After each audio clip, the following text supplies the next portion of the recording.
Hey, look, so we got to be real about this. The Lakers are fries, man. They won tonight. They went in overtime with the Knicks. Malik Monk played good. Even AD played good. Even LeBron played good at times. Malik Monk saved them, right? And that's what Malik Monk and Carmelo Anthony really been doing. LeBron's been solid most of the season, really been solid and stuff like that. AD's playing a little bit better. He started off real slow, real, real trash. But Westbrook's been trash the whole season, except a couple of games. I mean, if it's not 5+ turnovers, 6 turnovers, it's just bad shots and a poor shooting night like tonight was 1 for 10. And then they put him in. Well, first of all, the Lakers was down 20 points trying to play Russ and trying to figure some stuff out. LeBron's first game back. Uh, it looked like they're trying to run the offense without LeBron having the ball all the time in his hands. So it's a lot of ball movement, which is good. I was watching it. The bad part about that is the Lakers don't look good playing that style of basketball. Like that's the basketball they need to play, and not having LeBron having the ball all the time in his hand at the top of the key, running high screen and roll all day long. That's what they need to be playing. But LeBron's not real good at playing that, so he's going to look uh, like a all-star, but not like a superstar. He's going to look decent, but he's not going to look like Hercules out there, right? Without him having the ball 10 to 15 seconds out of every possession, right? So that's the first problem. They got to figure out how they're going to continue to play winning basketball without overusing LeBron. The second part is when they're playing team ball like that and trying to share it and trying to move the ball, that's probably the least effective way to use Russell Westbrook, because he's not going to do anything without the ball either. And he's not going to spread the floor. He's not a shooter like that. Defenses are going to keep leaving him open, doubling and playing their passing lanes. He's just not going to make them pay for not playing good defense or not playing defense on him when he's off the ball, which is what I saw in the fourth quarter when the Lakers played really good. In the second half, they took the lead. They was playing good. And most of the time they was playing good like that, it was when Russ wasn't on the floor. When they was up in the fourth quarter and they put Russ back in the game, that's when the Knicks made their run. And I was watching very closely on how the Knicks was making their run. First of all, if Russ was guarding somebody, he wasn't gonna stop them from getting to the basket. He wasn't playing that great defense. That's one thing, but I'm not gonna really beat him up about that. The other thing is on offense. If he doesn't have the ball, if he's also off the ball, and you're trying to get to the hole, you're gonna have to worry about whoever is guarding Russ standing in the driving lane, because they're not going to honor Russ at the 3-point line. They're just not. And they kept doing it, and they made it hard for them to get to the hole. And if Russ does have the ball, he's just not really good at reading the floor like a point guard is supposed to, when he knows it's his turn to get to the basket in the shot, or knows when it's his turn to get the ball to AD in the post or somebody else. He's just not good at that. He's not. He think it's a tick for tack type of game, where if his man score, he's going to come down 100 miles per hour and try to score as well. It's not good. It's not good at all, man. But I want y'all Laker friends and y'all LeBron fans to come in here. I'm gonna let y'all join. I want to hear what y'all think, because and the link is right there in the comment section. That this wasn't really a good win. It's good that y'all didn't lose it, but this wasn't really a good win because y'all got a problem on y'all hand now. Because it looked like the formula is, if we want to continue to play winning basketball, we have to play Malik Monk. What's my man name? Number 15, or AR-15? They're calling him. Austin. Is it Reeves? Austin Reeves. You got to play him. Maybe a little bit of Avery Bradley as well. But those are the three guards that you want to play. Westbrook is not really playable like that. So now you got $44 million on the bench, and you play your best ball without $44 million on the floor. And if I'm a team owner or a general manager and I'm paying this guy $44 million, you got to play him. You got to play him, right? And that's the the dilemma that Vogel is in. He knows what the issue is. This is the second or third time he done benched Russ late in the game. And the last time they did it, they asked LeBron about it, and LeBron was like, "Yeah, I'd be pissed off if I was Russ too." Like, they acknowledged that he's mad. They was verbal about Russ being mad. He left the locker room. He left uh, um, the arena without a shower, without speaking to the press. He did all that, so he's pissed. He's pissed off. He's probably pissed off again tonight. So last time when they benched him, they actually still lost. So it didn't even work. So this time they benched him. They won. So he can't have the excuse that he's frustrated because he wants to win. If he's frustrated after this game, it don't have anything to do with winning or losing. It has to do with he wants to be on the floor. If it was really about winning or losing, he had the same attitude that Dwight Howard has when he don't play. And he's got to get to that point, because I think the best thing for the Lakers to do if they want to start playing really good basketball is they got to have the scorers, the shooters, and the guys to go play defense. And Austin Reeves is just outplaying Russ on the defensive end and making less mistakes on the offensive end, and you can't leave him wide open. So, I don't care what his numbers look like. When I watch the game, I'd rather have Austin Reeves on the floor. I'd rather have Avery Bradley on the floor. And I definitely would rather have Malik Monk on the floor instead of Russell Westbrook. I mean, you just got to call a spade. That's what that is what it is. That is what it is. He said Russ off the bench. Okay. So if Russ is off the bench, who's starting? So you got AD at center, right? Ariza at the power forward, LeBron at the 3. I think that's what they was going with late in the game. I don't know if they started with that, but AD at 5, and then the forwards is Russell Westbrook and Ariza, right? And then your two guards, I'm sorry, not Russell Westbrook, but LeBron and Ariza at the forwards. And then the guards was Malik Monk and Westbrook tonight. Was that the starter? So if you switch that, who are you starting at the guard? Right? So if you switch that, for me, this is what I would do. I would start Reeves and Monk. I seen something I seen for the first time tonight. I seen Reeves bring the ball up, and okay, I like Bradley and Monk. Okay, I would do that. I would do that, but Bradley and Monk, that's cool. So Bradley and Monk, cool. But I wouldn't mind AR-15 and Monk. Yep. Bradley, Reeves, Monk at the 3, LB, LeBron at the 4, and AD.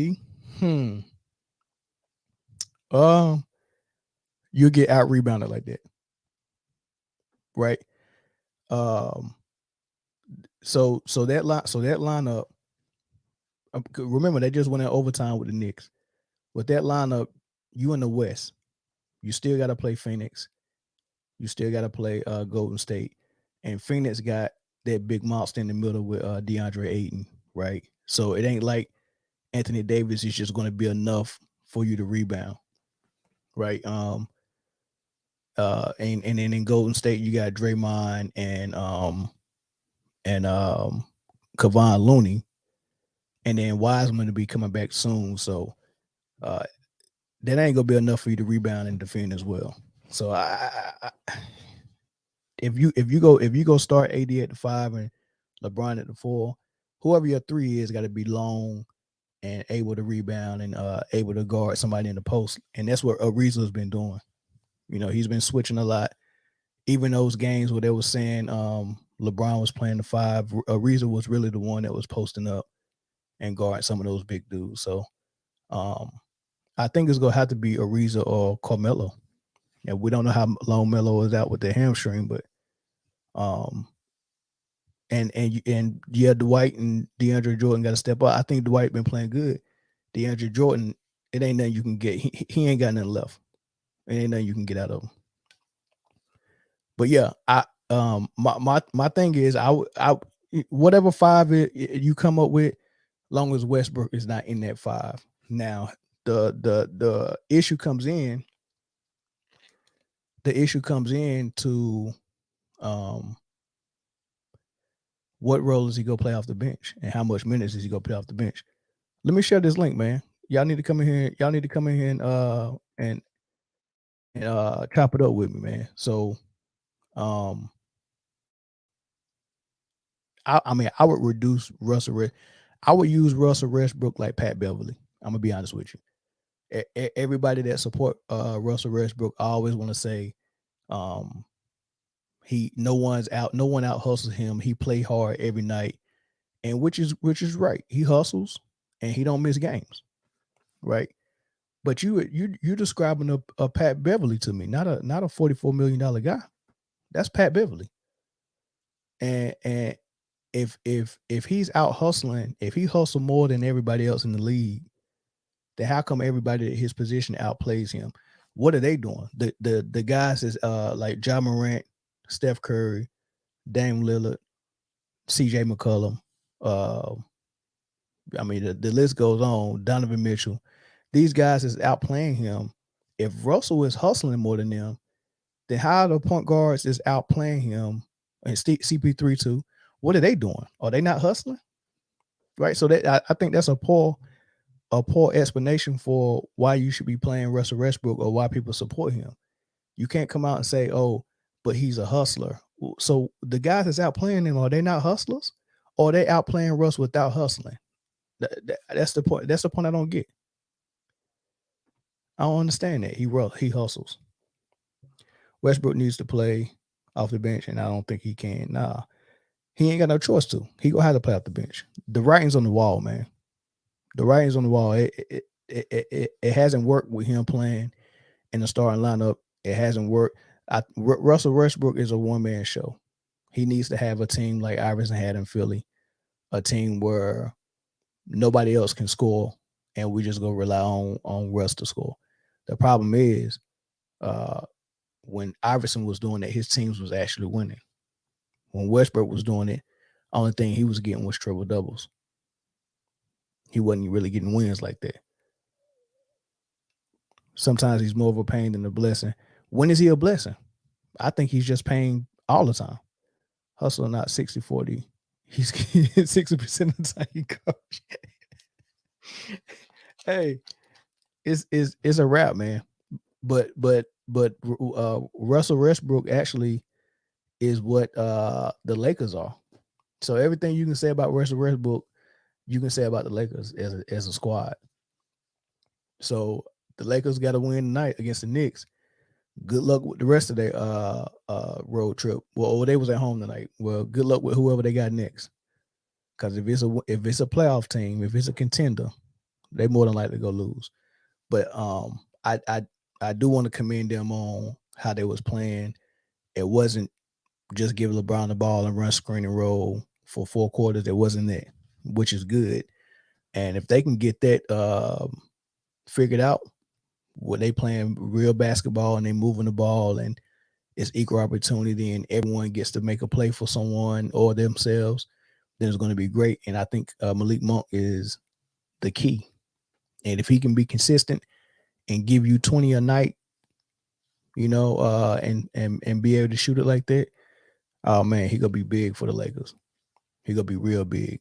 The more you put it in somebody else's hand and make LeBron play more off ball, I think it's gonna be good. And then you can always go to LeBron in the 4th quarter with 4 minutes left if the game is close, because he's such a good decision maker. Like the play he made, I think he was on the left side on the wing, got the screen, and AD rolled, and to prevent the lob, the man from the corner dove down and left Ariza, and LeBron just hit that like a shovel pass, bad, real quick. He's good at stuff like that. That's what you want LeBron for. But what you don't want is LeBron doing that for 4 straight quarters. And then as soon as he goes sit down to get some rest, there's no offense to be ran because only thing we have installed is LeBron with the ball in his hand. That's our offense. If that's your offense, then he can never go sit down. So it's good that he put that on the shelf for more than 3 quarters of the game, and then when it's close and late game, now you can go to the Bron ball. And that's that when Bron ball was actually created was when he was at Cleveland against Detroit, and he scored what I don't know the last 18 points or the 18 points out of 20, the last 20 points against Detroit in the playoffs. That's when Bron ball was created. We were seeing, oh man, every play down they come down. LeBron got the ball, and he taking somebody to the hole, and they can't stop it. That's great. But if you're doing it for 4 quarters, it's easily to figure out. And by the fourth quarter in year 19, you ain't gonna have nothing left in the tank. It just is what it is. That's what it is. So I think they're following the formula. I've been begging for him to do this for a long time because the perfect example for it is Michael Jordan. Michael Jordan had a not decent, but a spectacular game with the ball in his hand as well. He could score on whoever going to the hole or pulling up, and he can make the passes as well. But if that's all you're doing for 4 quarters, it's easily guardable. But when Phil came in and put that triangle offense in, and Michael was off the ball for most of the game, what happened in the fourth quarter is, all right, if the game is close, we can abandon the triangle a little bit and just let Michael Jordan go to work because we know we're going to get our points. So hopefully the Lakers are doing that. Gold thing. Good thing you were talking about your terrible football. Also, is that Kelly? Hey, Kelly, come in, man. You ain't got to put your camera on. Come in so I can we can talk about those terrible takes because you don't even understand what my takes are. You just read it and then jump to the conclusion. I never try to explain it. I never explain it to you because I know you go take it out of context. This is Ryan. Says Facebook user. We lucky we heck yeah, y'all lucky y'all run. Very lucky. I mean, shoot, they would have been talking big cash about y'all tonight if y'all would have lost that game. Y'all was down 20. Y'all was down 20, which is crazy, man. They really choked up. Jason Kelly, come on in here. Join the link. Lamar, the link is in the comment section right there. Here, I just shared the link right there.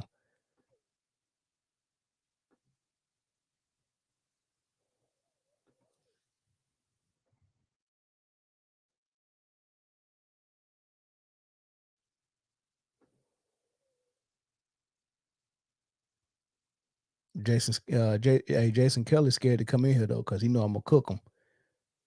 He know I'm gonna cook him when we change the subject to football. The Lakers loss will be on Jason all week. Jason's scared to come in here, man. Jason talk all that junk when he'll Twitter war when it's time to when he do his thumbs and stuff like that and type in there. Oh, he'll monster on that, but he ain't got nothing for nobody when it's face to face when I can hear his voice, hear how bad his take sound. What's good, Brody? Ain't nothing, man. Cut your mic on. Is my mic not on? Or it might be too hot. I think it is your mic. Turn it down a little bit. How's that? It's still too hot. Turn it down a little bit. How's that? Like hot. Damn, my mic ain't never done this. it must be on. It must be on that Westbrook coming in too hot. Coming in too hot. Hey, bro, I know he hot, man. Let me see if I can find. Hey, it's crazy, man. As soon as the Laker games are on, man, and I hate that they get an opportunity to blame Westbrook, because it's too easy to do that. It's too easy to blame Westbrook, and if it's not Westbrook, it's Vogel. They go blame Frank Vogel. It's too easy, but Shannon Sharp, he landed on thick on him, boy. He be on Twitter during the game going off. And this dude, what he tweeted, he said, let that sink in. He said, let this sink in. A former MVP, top 75 player of all time, is unplayable in overtime. Hey, how's it going, guys? What's up, man? Jeff, what's up, man? You a Nah, man, Laker I'm fan? just. Oh yeah, of course, bro. I called in like a couple streams back, so yeah, of course I'm a Oh, Laker fan, dog. hey, what? Hey, what's your take on what happened tonight? 1 for 10 from the field and getting benched in overtime. um, Westbrook's from my area too, though. Like we're from the Long Beach area and stuff, so Smoking that Brody pack. wow, like that dude really like the whole city of Long Beach down, man. Like, I'm dead serious. Like, I don't know what he was doing and stuff. The crowd was booing him to not shoot the ball, and I was just, Hey, I was watching it on mute. yeah. I didn't hear that part. The crowd was really telling him not to shoot. Yeah, dead as they were actually booing him and stuff, for those like the backboard shots he takes, like I hate those. he I hate t- those. he Just took give it it, up. it didn't even hit rim, so I was like, oh my god, man, like this dude Westbrook, like that might be the worst, like the $44 million player. I mean, like we have seen though. But Yeah, it's like to bad. be honest, I don't want to say this, but like honestly, I rather take Schroeder over Westbrook. I'm dead serious. At least he plays defense. So Yeah, right. and you can bench Schroeder. And that's the thing. And that's the thing about Rondo, man. Rondo is a to me a better player than Westbrook. He just really is. But Rondo is humble enough, right? He's already humble, but he was humbled by the NBA because he been bouncing from team to team, and kind of like Yeah. Melo and Dwight. They feel like, hey man, if I don't act right, they go run me out of the league. The media just go talk me and run me out of the league. So they gotta act right, right? And those players are easily benchable. You can have a daggone Hall of Famer like Dwight, a Hall of Famer like Rondo, Yeah. and just not play them some games. Lakers look stupid trading Ray Rondo now. They look stupid. Yeah, but Yeah. he No, got no, he got tired of having them DNPs. More than I mean, DMP. eventually you're gonna get tired of it, though. It's just like, I mean, you're not even playing for like the 9 straight games. It's just like, I mean, like, oh man, if I was in the NBA and stuff, I wouldn't want to like, just just sit on the bench and stuff. It's just like terrible. I mean, like at the and like at the end of the day and stuff, like you're there to play. You're there to like, just to support yourself and to prove yourself. But I don't know.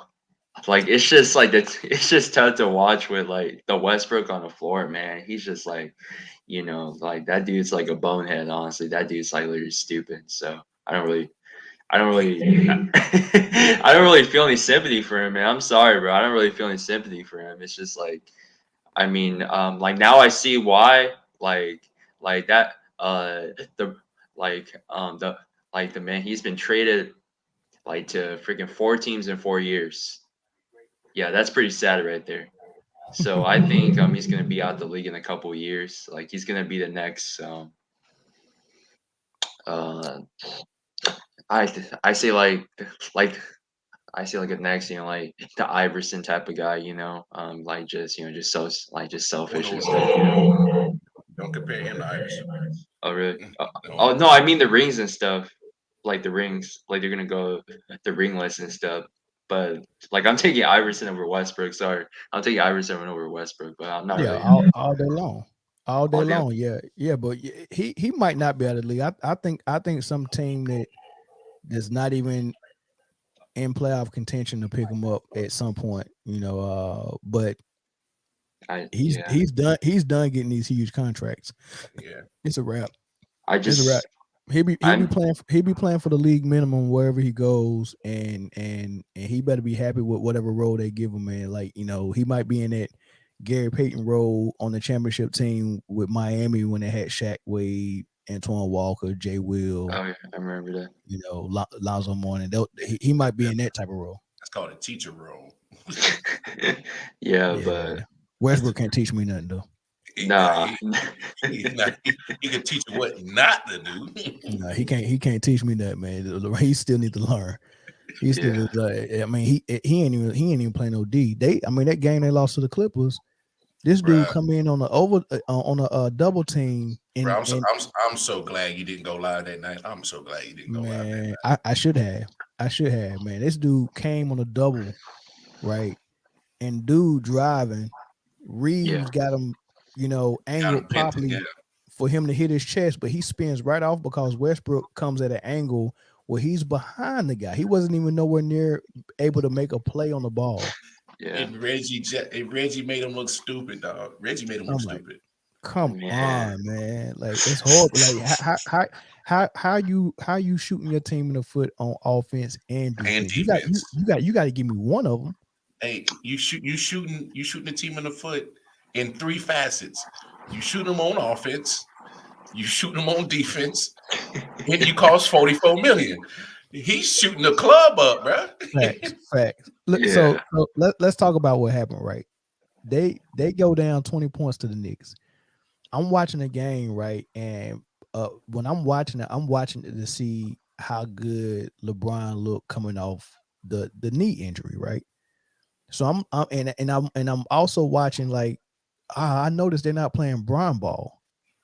And I was like, okay, I kind of like this, man. The ball is moving, it's not sticking in LeBron's hand, for the whole possession. Don't get used to it. Hopefully I think that's the formula, and they're saying, look, we're switching from Mel, you know that. I know that. But don't get used to it. I don't know, man. I think they realize now. I think they realize now. Cause otherwise, why would they do it tonight? LeBron system, man.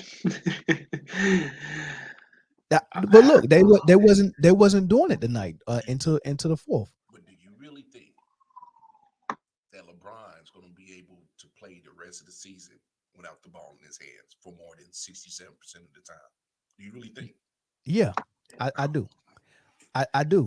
Mel, he just played 19 years with the ball in his hand for 67% of the time. He don't know no other way. I mean, he did a little bit in Miami, though. I mean, There's a little bit.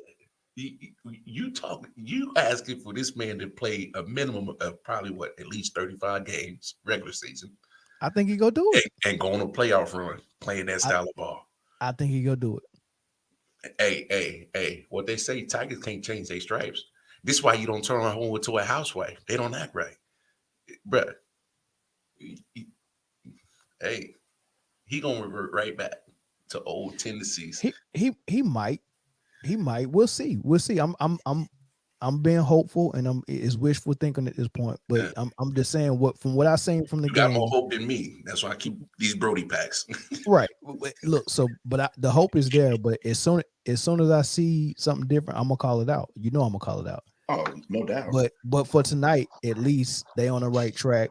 They didn't go to the well on it this tonight, right? But they went down by 20 trying to play that style. So obviously they're not really used to it. However, you seen that with LeBron not dominating the ball, Malik Monk was able to make a lot of plays. It wasn't just catch and shoot threes for him. He was actually making plays for himself as well. I hate to do this because I don't need anything else to boost up your ego when you write. But damn it, you said it. They need to give more time to Malik Monk. You just got to do it. Like stop with the foolishness.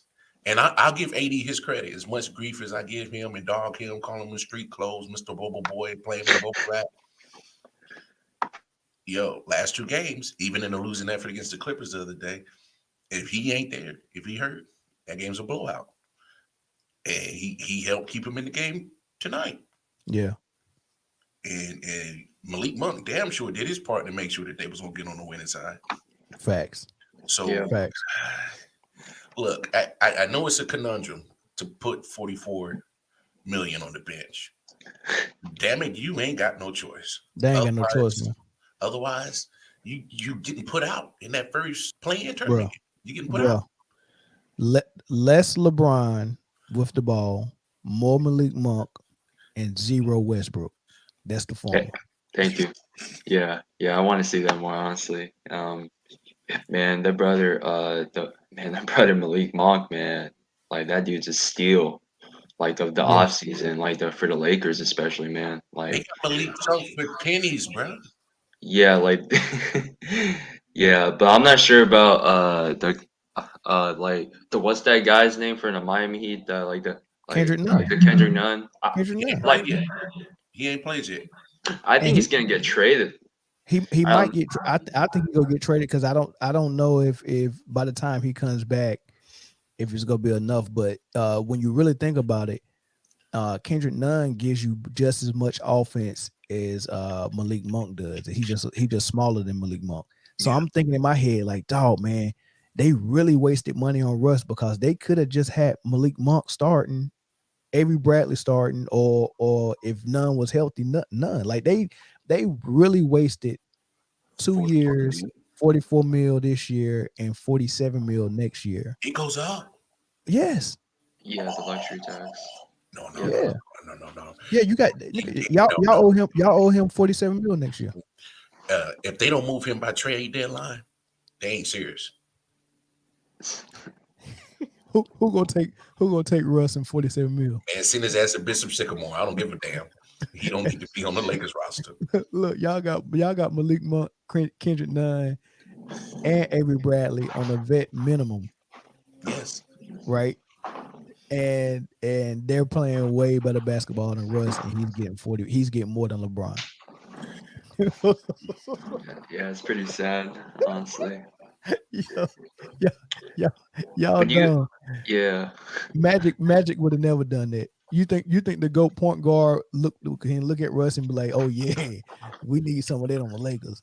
Well, first of all, I don't get me wrong. Well, when Magic was in the front office, like I didn't agree with trading away all that young talent like D'Angelo and not re-signing Julius Randle and but then once Pelinka took it over, then he saw when LeBron came in, then that trend just continued, but it got worse because they shipping a new roster in and out every year. So they taking the first half of the season and trying to get to even know how to play with each other.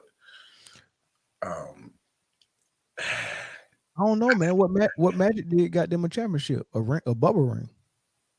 Man, come on. We didn't have many discussions there. Ain't nobody respecting that bubble ring, bro. Facts, but what Magic did, at least what Magic did count for something. He got AD there. He got LeBron there. No. Magic was gone before AD got there, Pelinka. No, but he had to move. He had to move. Do it. No. Magic.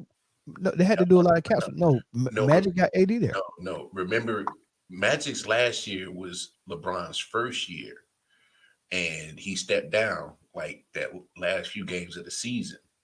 Right. But it was 100% Pelinka in the offseason after that. I got you because Magic kind of had the wheels turning on that trade before that. Yeah, because remember when Magic got there, he was like, "We're gonna get another superstar to add with LeBron." So they had to move. They had to clear the cap space. Yeah, they cleared the cap space so they can get AD. The only reason why they was waiting on AD is because they was forcing New Orleans to make the trade. Yeah, so they were trying to force it, but they had everything already set. Everything was in motion. That was the plan from the jump. Yeah, you're right. But I'm with you. I don't think Magic had 44 Westbrook in the plan. I don't think he would have never done that. Nah, he definitely wouldn't have done that. He was trying to get anybody but Westbrook. They were trying to get PG-13. They were trying to get Kawhi. They were trying to get KD. Any and everybody. Anybody but Westbrook. But him. Anybody, man. This is ridiculous. I don't want to see him in the starting lineup again. It's a wrap. They gotta stop it now. Like don't sell him no wolf tickets and be like, yeah, you still our guy. No, just be honest with Westbrook. Say you're not our guy anymore. Right? We gotta find minutes for you. You have to earn them by getting on the floor, playing defense, doing stuff like that. You are our Pat Beverly now. his efficiency is getting worse and worse each game. This man had a negative 15 plus minus efficiency rate tonight. Another game that is in the negatives. Like, I don't care about them damn triple doubles.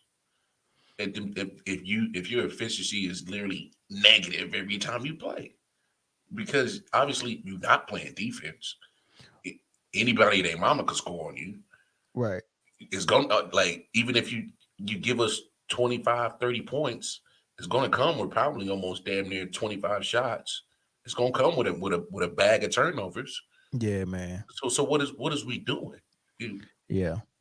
I at this point I think LeBron can't protect Russ no more, man. He can't nobody protect him. I as soon as we get done with here, I got to go to some of these Laker channels and hear what they're saying. I want to see what they're saying. I want to see what people are tweeting. I got to see what they're talking about. But this comment that's on the screen now, the thing that's going on with Jerry West and the Lakers. I think Jerry West got his he had lifetime tickets. Yeah, and they pulled him. They pulled them. Yeah. Why? It's beyond me, man. And this is what I'm saying. This Lakers organization, it doesn't resemble anything of the glorious 16 championships that they built. It looks nothing like it. It looks like Right. looks nothing like that organization. Unfortunately, since uh, Dr. Jerry Buzzby died, they already had the in-house squabbling between Jeannie and her brother to take control of the situation. So they was already at odds fighting about it. And now that Jeannie's pretty much running it, she's really not running it. She's letting pretty much Rob Pelinka do it as the GM. And so she's just there as a face, as a face of her ownership. Yeah. This This this this this thing. So if you subtract the bubble, subtract that what happened in the bubble, right? And you look at this whole science project with LeBron and Clutch Sports. You got 1 year at the beginning where he couldn't create a winning squad around LeBron, Kuzma, Ingram, Lonzo I don't Ball. think he couldn't create it. I don't think he wanted to. He wanted AD there, right? So we know that. But you got Ingram, LeBron, Lonzo Ball, Kuzma, and you couldn't get anything popping with them, right? Mhm. So that year was a failure. And then I think that was the year He got hurt. LeBron wasn't playing so well as well. We got the famous Kyle Kuzma push in the back to force LeBron to go challenge a 3-point shot that he just wasn't even playing no defense. He was just lazy, right? Then you get the second year, and then you get AD there, right? And they're doing good. They're doing okay. And then George Floyd happens, and they go in the bubble and get a bubble ring. Oh, am I? Yeah, and that's how that happened. And then the third year was last year. They got whooped all season. They're not looking good. Then AD gets hurt. They get put out the first round by Phoenix. And then this year, they're struggling to be an 8 seed. So 4 years, you got no playoffs, bubble, first round exit, and struggling for an 8 seed. Can we be honest real quick, Mel? The only reason why they won this game is because they playing a struggling Knicks team. Yeah. And they were down 20 to that team. And literally, you had literally 3 guys on the Lakers team that finally was like, yo, like, what the hell are we doing? Like, at least let's get this game. You know what I'm saying? Bro. And so, like, bruh, if that's any other teams that are seeded from 1 through 6, hell, even the Clippers, that's a loss. Yeah. You could literally probably go through 1 through probably 7 or 8 in the West, and they played that Lakers team tonight. That's a loss. I think with Kawhi and PG being out, if LeBron would have been with the Lakers the other night, they would have beat the Clippers. They should. They should.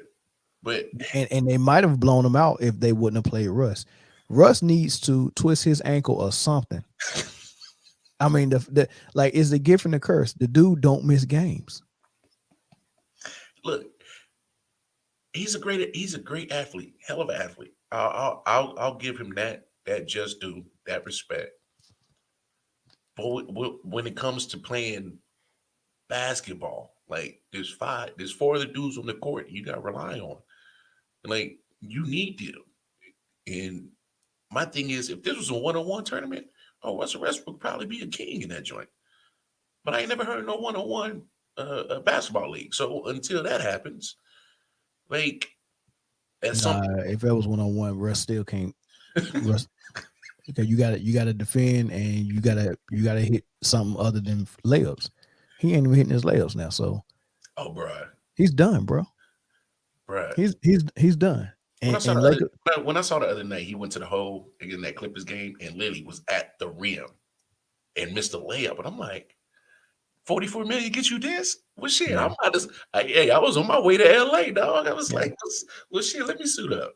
That gives me a newfound respect for LeBron because I was under the impression that players like LeBron and Russell Westbrook relied too much on their athleticism, right?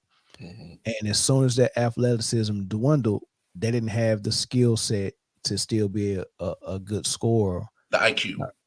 No, no, not IQ, the skill Okay. set. Because think of it this way: if you go into the hole and you're trying to finish, if you're above the rim and above everyone else, it's easier to finish.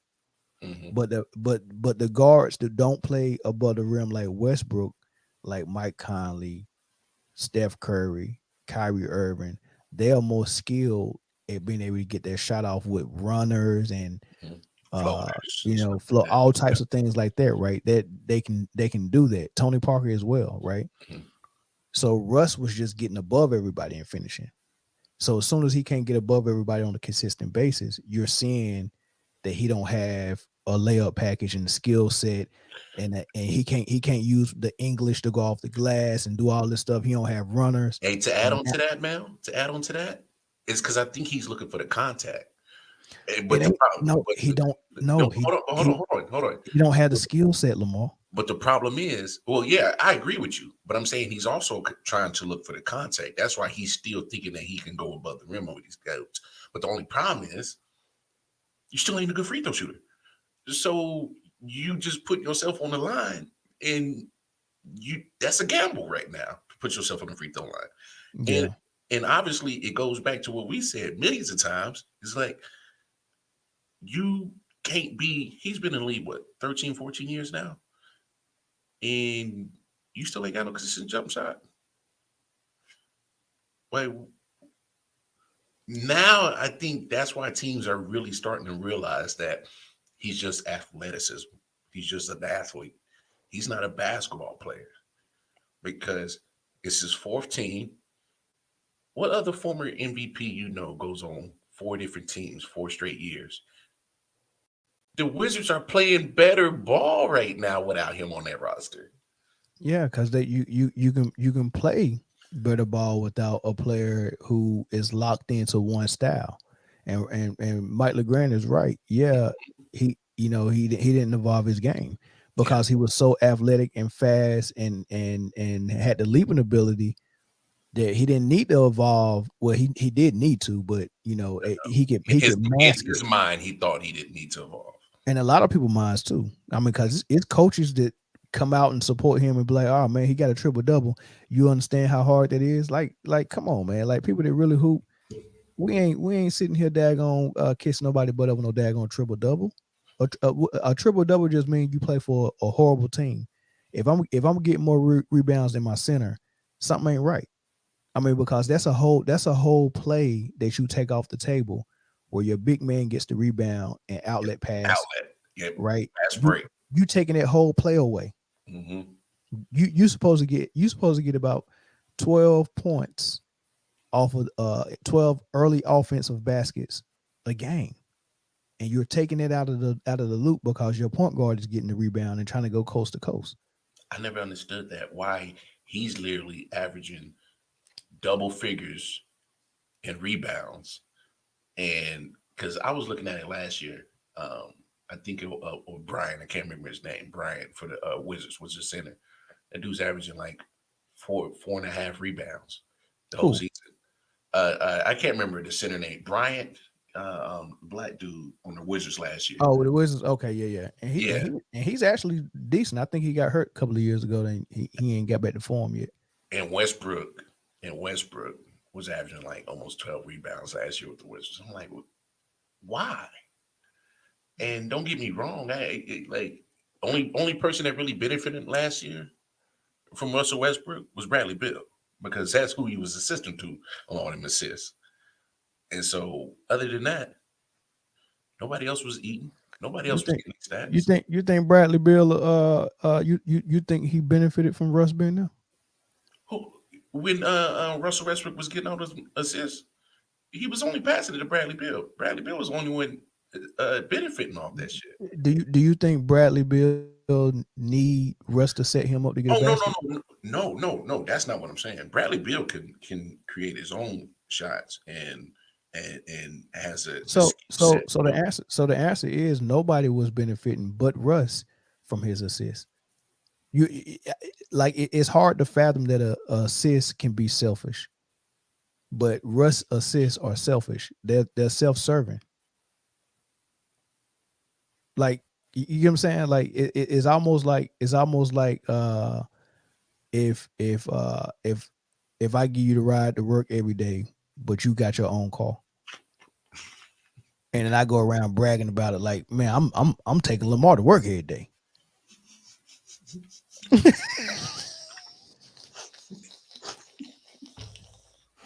So, you know what I mean? So like, if I'm Bradley Bill, I'm like, look, dude, it's not a shot on this court I can't I make, can't make. Yeah, and you're I right. can and I can create for myself. Great. Like You're like you need to create for those guys. right. Yeah, You ain't got to create for me. So you giving me the ball that's a good and point. me making a shot. I'm giving you an assist that Yeah, I didn't need you to do.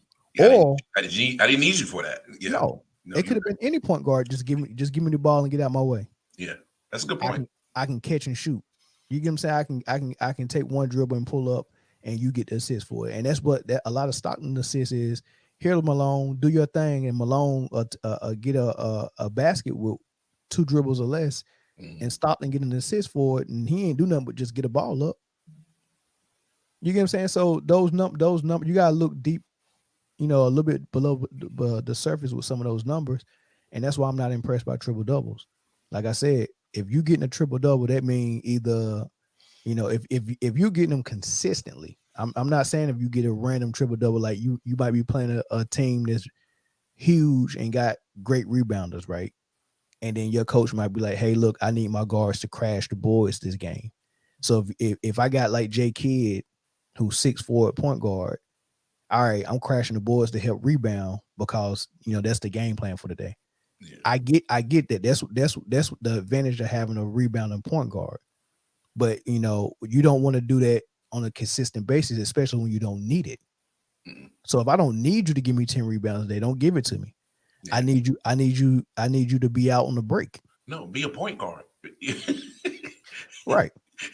Be a Right. point guard, and and that and that's probably one of the things that always bothered me with Russ is because he's wasting all that energy trying to rebound, stealing rebounds, and doing all that shit. And why don't you put some of that energy in getting a better jump shot or playing defense or another facet in the game? You know what I'm saying? Like use that energy towards something else because it's not necessary for my point guard to be leading my team in rebounds. It's just not necessary. Exactly. I mean, he's a slab of bacon. He's just getting cooked. He's just on the frying pan every time a point guard come down. Like, come on, man. Like he gets cooked too much Man, to if I was opponent, I would like, nah, you keep his ass on the court. right. That, Please. that there's no reason for Westbrook with his body, his frame, his athleticism to not be a lockdown defender at least to the level of Gary Payton. Like there's no reason. Like I think I would have rather that's him. mindset, Bill. I think that's mindset. It is. Because It is. he don't have that GP mindset.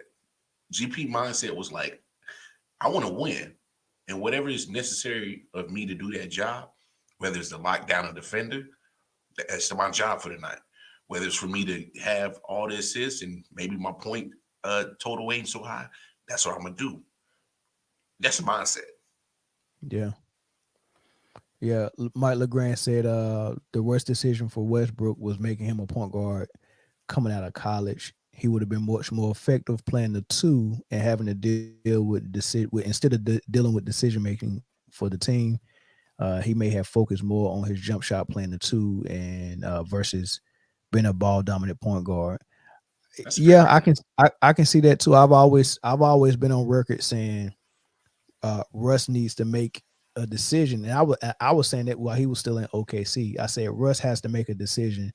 He either has to scale his game back on the scoring end and decide to be more of a Rondo type, or he needs to give up the ball, period, and play off the ball and try to be what D Wade was, and and develop that part of his game. So he had to be a two or a real one that's not looking for a shot. And the crazy thing about it, you can Google this, Lamar. There was a rumor Danny Ainge was seeking to trade Rondo straight up for Westbrook. Um, and then was it the year? I want to say it was the year after they After they lost won the the champion. championship No, after they lost to Miami Heat. in '09. Yeah, yeah. That rumor was floating around, and I was like, "Yo, that'd be perfect." Imagine if Rondo would have been there with KD and Harden. Well, Kate, Harden would have started, and Rondo would have been the point guard. The reason why Harden wasn't starting is because they had made the decision that Westbrook was gonna be their guy, and they had Cephalosha starting for defense at the two, and Harden coming off the bench. Now, if they would have made the decision to move away from Westbrook because they couldn't pay Westbrook and Harden. yeah, If they would have got Rondo wasn't looking for the max, so no, they could have kept Rondo and Harden and hmm had KD. that'd have been a hell of a squad. It would have been a heck of a squad.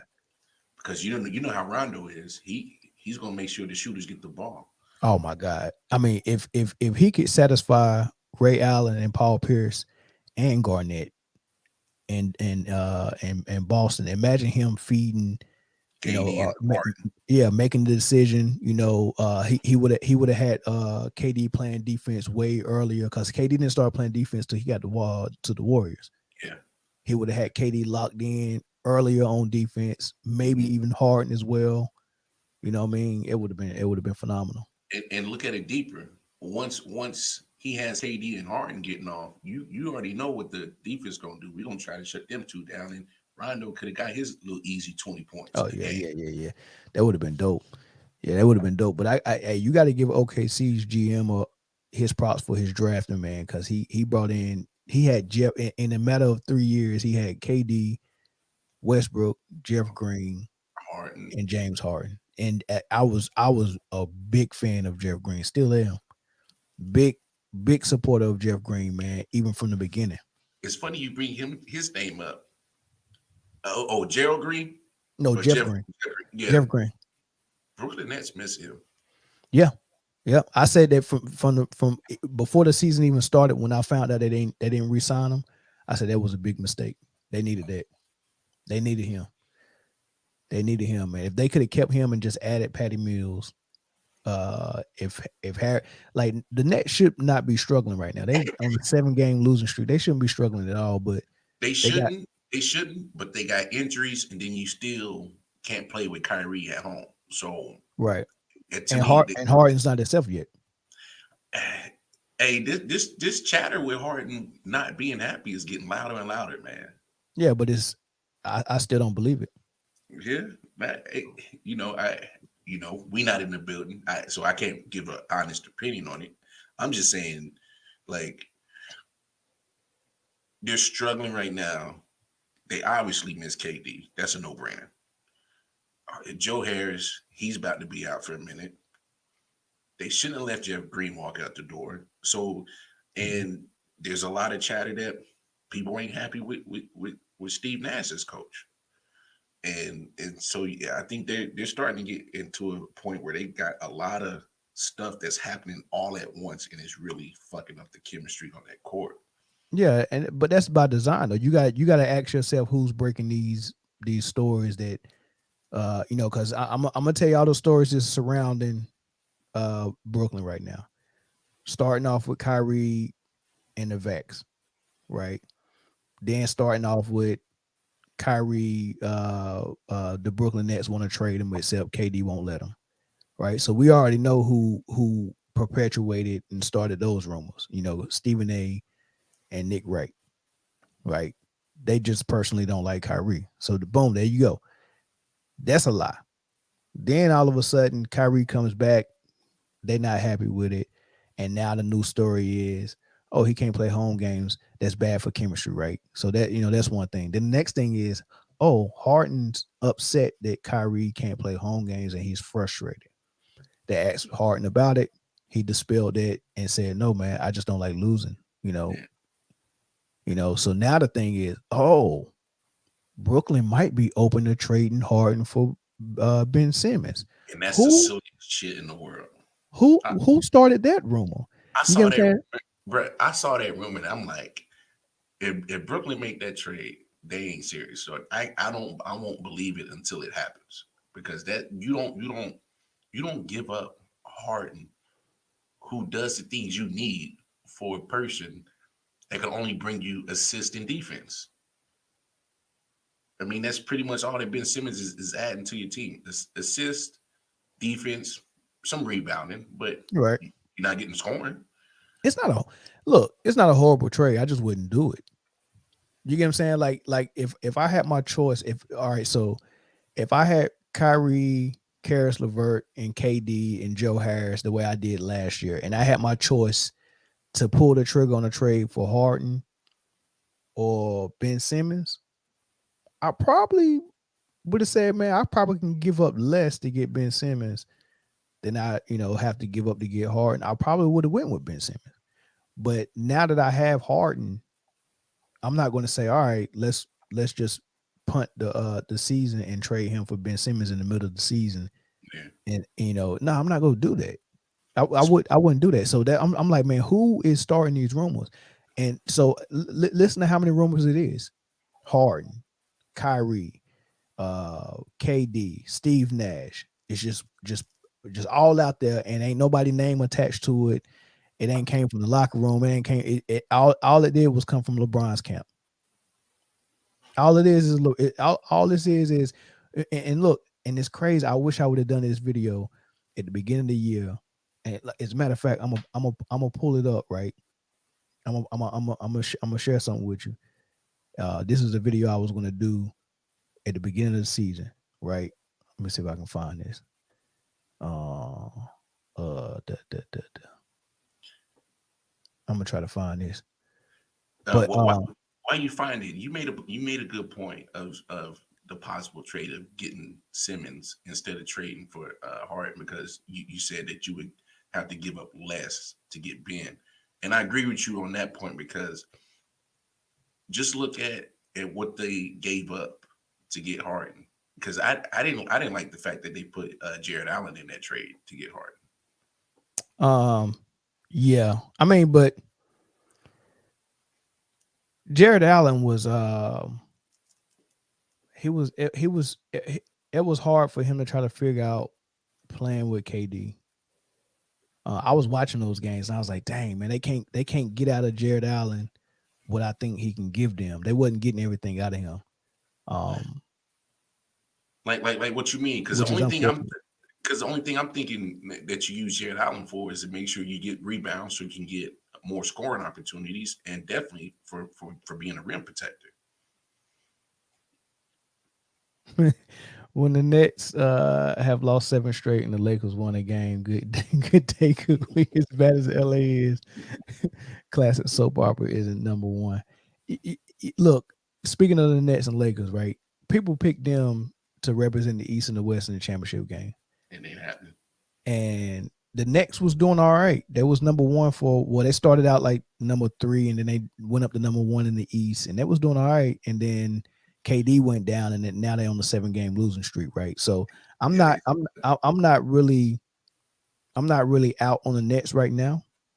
They just need KD back, and they need to figure out how they can get Kyrie to play home games. And I think that, and then get Joe Harris back. I think they'll be fine. yeah, but they sitting in the 6th seed right now, and All Star right around the corner. I'm not saying they done. I'm not saying that, but I'm saying now the road is tougher now, and how much are you going to be able to depend on Kyrie, who can only play away games, Harden, who ain't playing typical Harden ball that we're used to. KD's having his injury issues. Joe Harris having his injury issues. You know, you can say questionable coaching from Steve Nash every now and then on some of this shit. I mean, he deserves some blame for the 7-game losing streak as well. But I mean, that's a tough little hole to climb out. Well, it's tough without KD. If Oh KD is yeah. healthy, then it's not that tough, Oh, right? So agreed. so so I'm not going to say injury issues for KD. I'm going to say he's injured. I mean, this is his only injury this season. He bumped knees with somebody, right? If you hyperextend your knee or you have an MCL sprain, It you're gonna hurt. be out 4 to 6 weeks, right? Yeah. So I don't have no issues with him coming back and righting this ship. But if you have to rely on Kyrie that can't play home games and Harden who look like he's 65% of himself, then yeah, the Nets are in trouble. But if you got KD at full strength and you got Harden at 65% and you got Kyrie that can only play away games, yeah, I feel way better about the Nets than I do about the Lakers, who is struggling in 2 games below 500 and is in the number 8 seed. And LeBron is really having injury issues because he's been hurt 3-4 times already this season.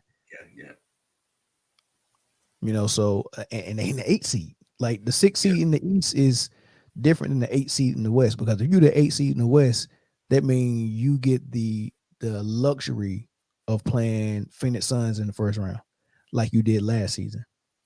And they're gonna get put out. Or if you just happen to play some spectacular basketball and make it to the 7th seed, then you get the Golden State Warriors in the first round. And get put out. Right. Or let's say you make it to the 6th seed and you get the young boy who's gonna be the MVP this year, Ja Morant, in the first round. And get put out. Right. So who like what does the Lakers have to finish to avoid Golden State, Phoenix, or the Hey man, MVP? I got one worse for you. They're in the 9th seed right now. Right. So they got to worry about a play-in tournament before they even.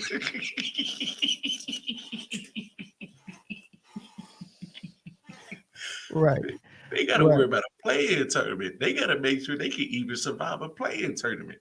Because right now, if you look at it, Minnesota's playing better ball than them. The Clippers, without 2 of their starting options, and Kawhi ain't even played yet. PG might be done for the season. The Clippers are playing better than the Lakers. I mean, they'll get one playing tournament game because the 10th seed is Portland. So you better win that one. But then you got to go see either Minnesota or the Clippers. So have fun with that, bruh. The Clippers got a better record than them without Kawhi and PG-13, man. Just better coaching, and they're playing better basketball. Hey, And I think they when they played the Clippers the other night and seeing how they played ball, bruh, I think that's what made them say, man, we got to abandon Bron ball. Forget your stats, LeBron. We not playing your style no more. bruh. I know you want to play your style so you can get your daggone numbers. You get your 30, and we're not doing it. But he still got a triple double tonight, though. He still got a triple double, but it's against the Knicks.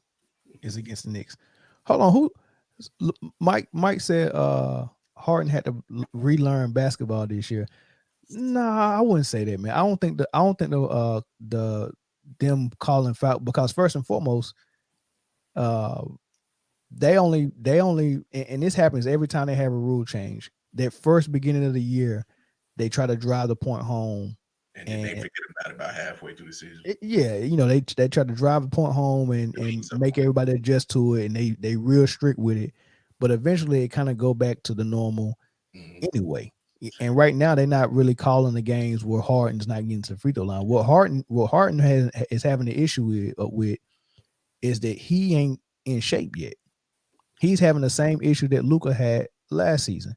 Yeah, but that's a shame. They didn't play almost 50 plus games already, and you ain't in shape by now. And I get it. I get it. The man was coming off the injury in the playoffs, and he had off season to rehab. So he pretty much was just rehabbing the whole off season. But we almost 50, 53, 54 games. Most teams have played around that much at this point in the year, and you ain't in shape. Like, what are you doing on your off days? Are you just chilling, eating them steak hoagies and shit? Like, or is you No, actually? it looked like I mean, because notice he'll play 5 or 6 games and then he'll miss 2 or 3. Right? He's out. So to me, it looks like he's not 100% healthy, and a lot of times where he's kind of off, he's really rehabbing and trying to stay off that leg and doing other stuff. Like it's just like he's really pushing himself through this season. And but before Kyrie came back and before Harden started missing games for nagging injuries, he was a constant. He was the guy that wasn't missing no games.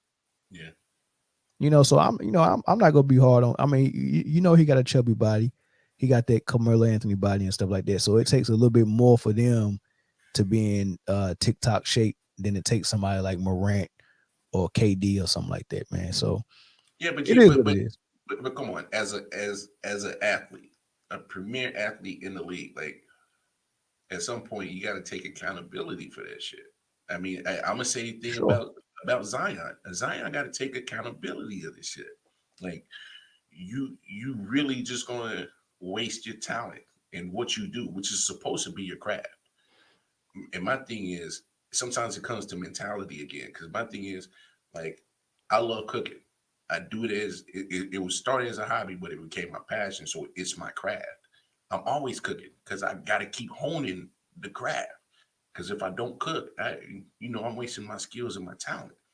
And so with these guys, if you just dedicate yourself just literally to what you do, what you're supposed to do, like, yeah, it's a job, but it's your passion, it's your craft. I'm not understanding that point with some of these players. Like, just it's okay to sacrifice certain things, but the sacrifice is going to pay off in the end run, is because you're going to play better. That's for sure. Your play is going to be hopefully be reciprocated by your teammates. So, and in turn, your team's going to play better. You got a better chance of having a longer season because you're actually going to be something come playoff time. I just don't get it. Well, expecting people to be like that, expecting 100% of superstars to be like that is a real high bar to set and a real high expectation to set. History repeats itself, right? And in the league, you're always going to have the top 1% of guys, top 5% maybe of guys that have that mentality, like Jordan, Kobe, LeBron James, right? Yeah.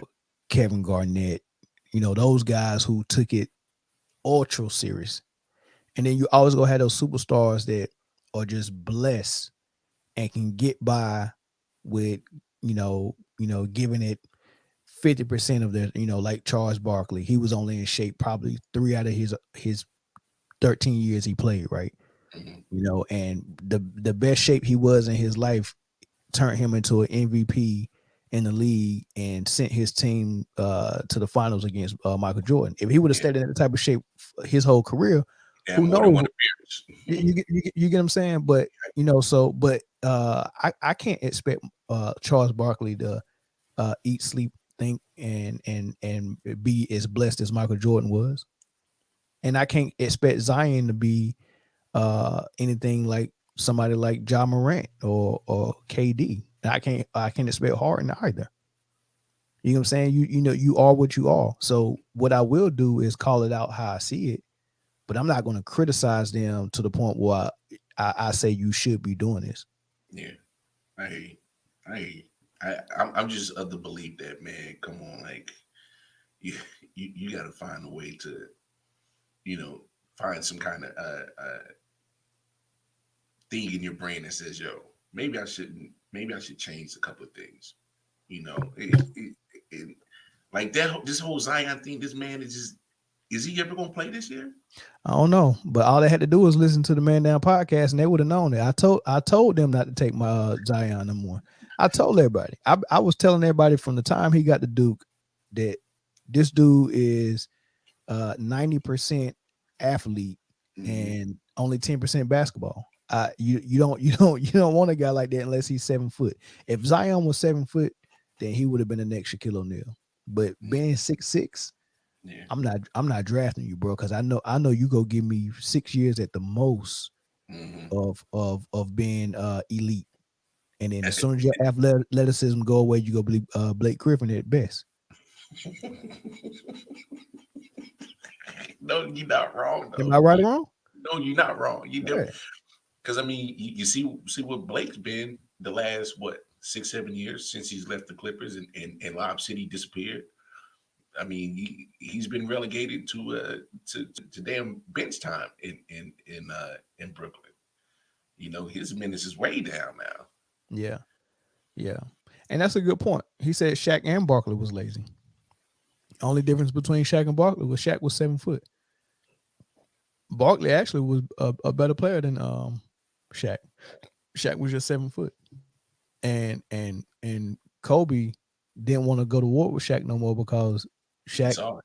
Shaq now Shaq wasn't lazy when it came to when the game started. Neither was Barkley, but as far as what they did in the The off season, preparation time and yeah, all all that. that stuff, yeah. I mean, there's no way if you look at basketball, if my son was 7 foot, uh, I'm sending him to Tim Duncan or Hakeem Mhm. or Kevin McHale to learn how to play in the post. Even though Shaq was dominant, what he go show my son in the post? What he go show him? He How can to teach him about how to be tough and mean and yeah, bully people. how to But lean on people. yeah, but I'm taking him to Hakeem. I'm taking him to Kevin McHale. I'm taking him to Tim Duncan Yeah. all day long. Those ball players was really like that. And as far as wing players, I'm taking my son to MJ, Kobe, those players, and even Wade. Yeah. It ain't much LeBron can show my wing player. It's funny because the thought just hit in my head. If Kobe was having issues with Shaq couldn't have played with MJ.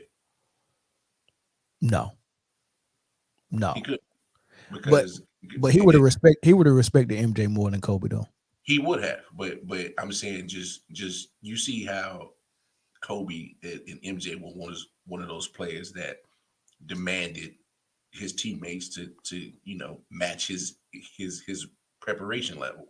Right. You know what I'm saying? And if Kobe is, hey man, this big seven lazy dude, MJ would have had the same thought process. Like, nah, bro, you either come on, get prepared for this season, or man, I don't need you. I'll go find another 7 foot. Wait, who said this? Is this Jason Kelly? Hold on, let me find out who said this. Nah, I don't think that's Jason Kelly. Who said this BS right here? Take Shaq over any center except Kareem. That's right. That's Ryan. He said he'll take Shaq over any center except Kareem. Yikes. That's tough because I seen Hakeem eat Shaq's lunch. Mm, I mean, as a matter of fact, if you look at those three peats that he had with the Lakers, if you look at everybody they played in the West, when Shaq was playing a center that was decent, he was okay. Shaq really didn't show out until he got to the finals. against And when Indiana. he got to the finals and faced those weak teams in the East, let me tell you the centers he faced on that three-peat. What it was Rick Smith or Rick Smits, Yeah. That was the best center he faced. But I mean, that dude, he was 7'4", but his his his his frame was like Sean Bradley, He had two like left Shaq. feet. Yeah, Shaq eating it. Now Rick could play though. He could play. So Shaq had to play some defense on him. Yeah. But as far as offense, oh, he killing Rick all day long.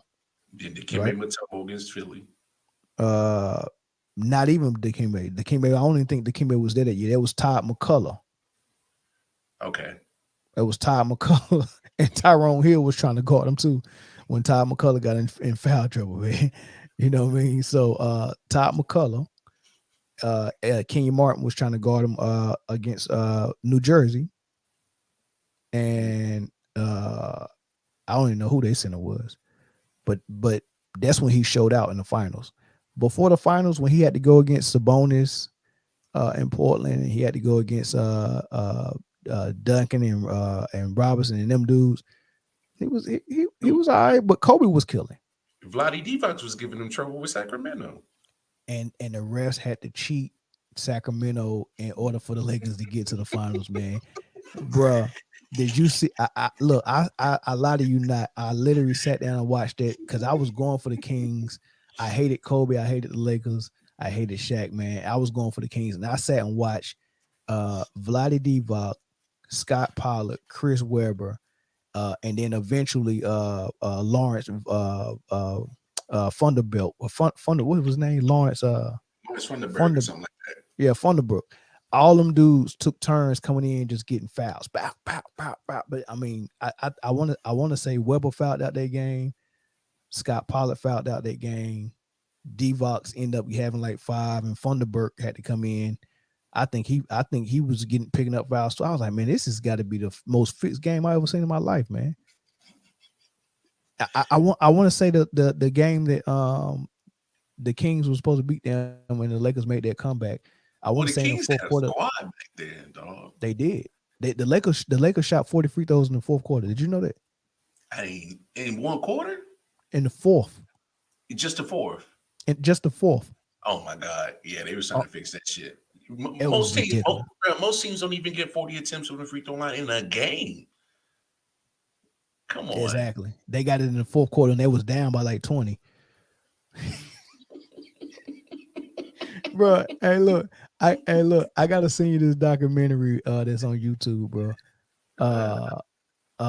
And somebody broke down that entire series and they did a wonderful job. It's like 10 parts. This is the best documentary I've seen on the NBA cheating scandal. They broke that series down. They broke it down. Crazy. There's no way. 40 attempts in one quarter. LeGrand said Mutombo was on that Sixers team that played the Lakers in 01. Yeah, but Mutombo, whose frame is built like KD, you know. Yeah. I mean, he's still long in the shot blocker, but my point is, Shaq showed out in the East against weaker teams. And I mean, literally, the way Shaq was, you had to build your squad to have at least two guys to come in and take turns on him because you're going to get fouls. Oh yeah, get fouls. Hey, bro, you got 6 of them. Use them wisely. Exactly, man. Exactly. But yeah. But my point is, Kobe held those squads down. Shaq did his damage in the finals. Yeah. And probably Kobe got tired of that shit. He like, bro, you ain't gonna sit here and just, coast all the way through till we get to playoffs time. Like, what you doing, bro? Did you hear Shaq's excuse for that though? Mm-mm. So you remember the interview that Shaq did where he interviewed Kobe, and they talked about that? No. Oh man, you gotta watch that. It's a good interview.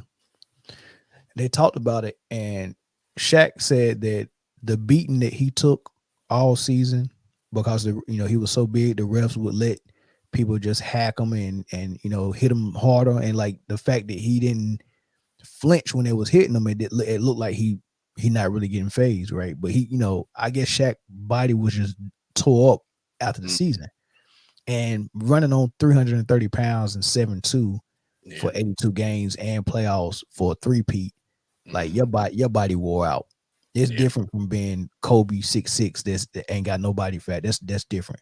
Yeah. So what Shaq said he did in the summer while Kobe was out there working out, only took like a week or two off and then went right back to work all summer long and come back to camp in shape. Shaq would just party and relax and be lazy. And he was like, I needed that because I couldn't go back to work. My body was more wore out than anybody's. Yeah. And that was his excuse for not coming into camp in shape. And, you know, he would play his way into shape by maybe the 15th game of the season. That's how he got in shape. Mm.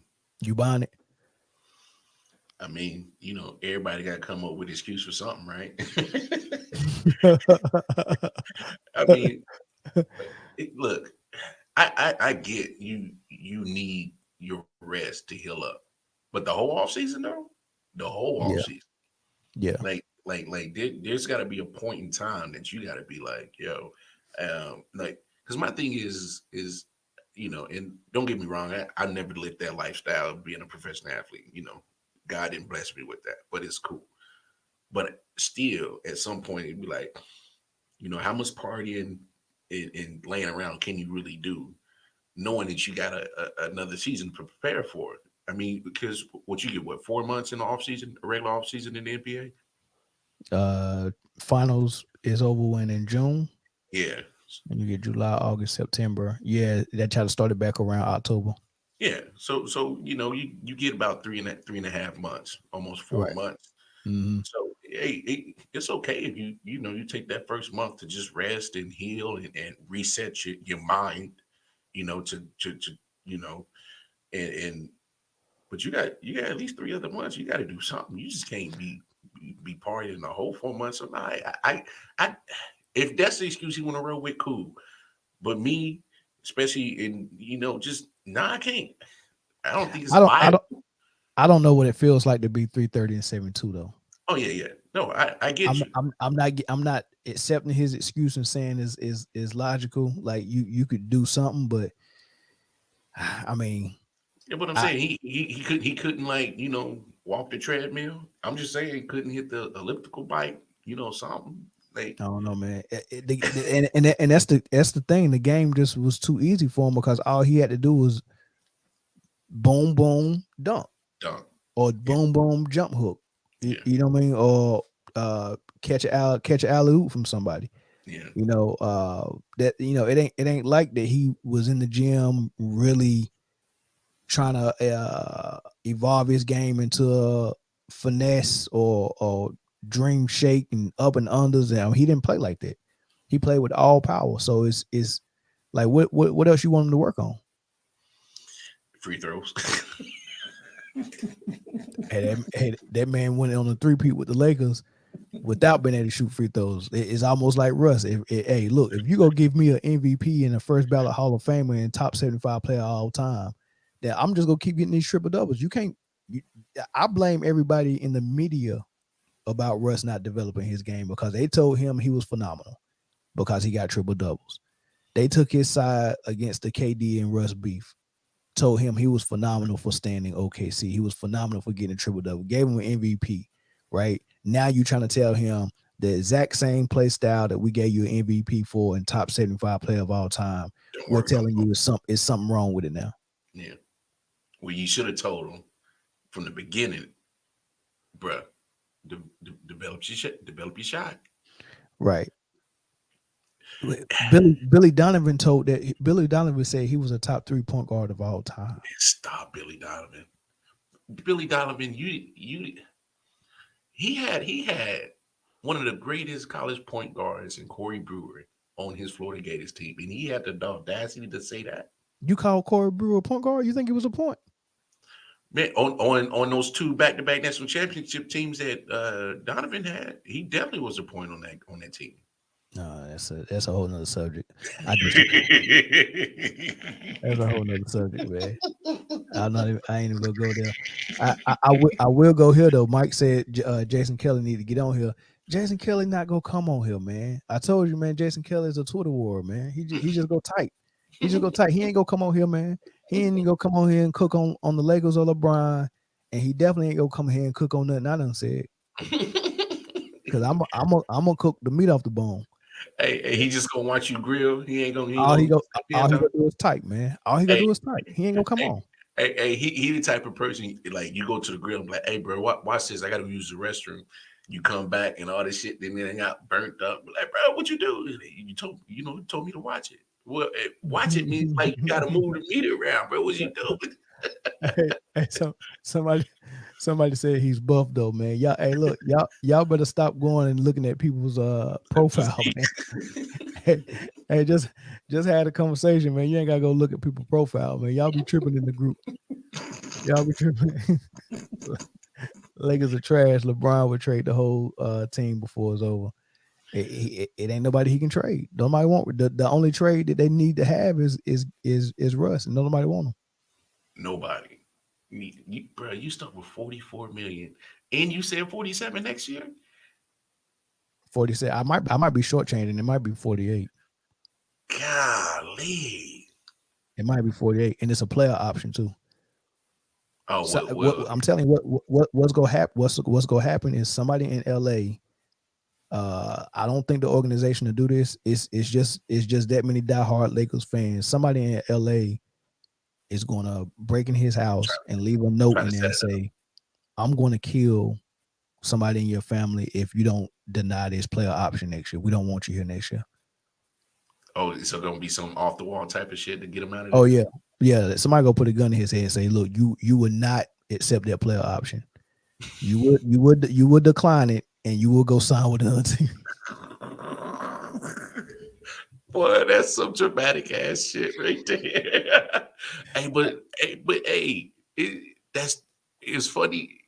It's funny, but it's not funny because I don't see no other way around to cut and bake with this dude.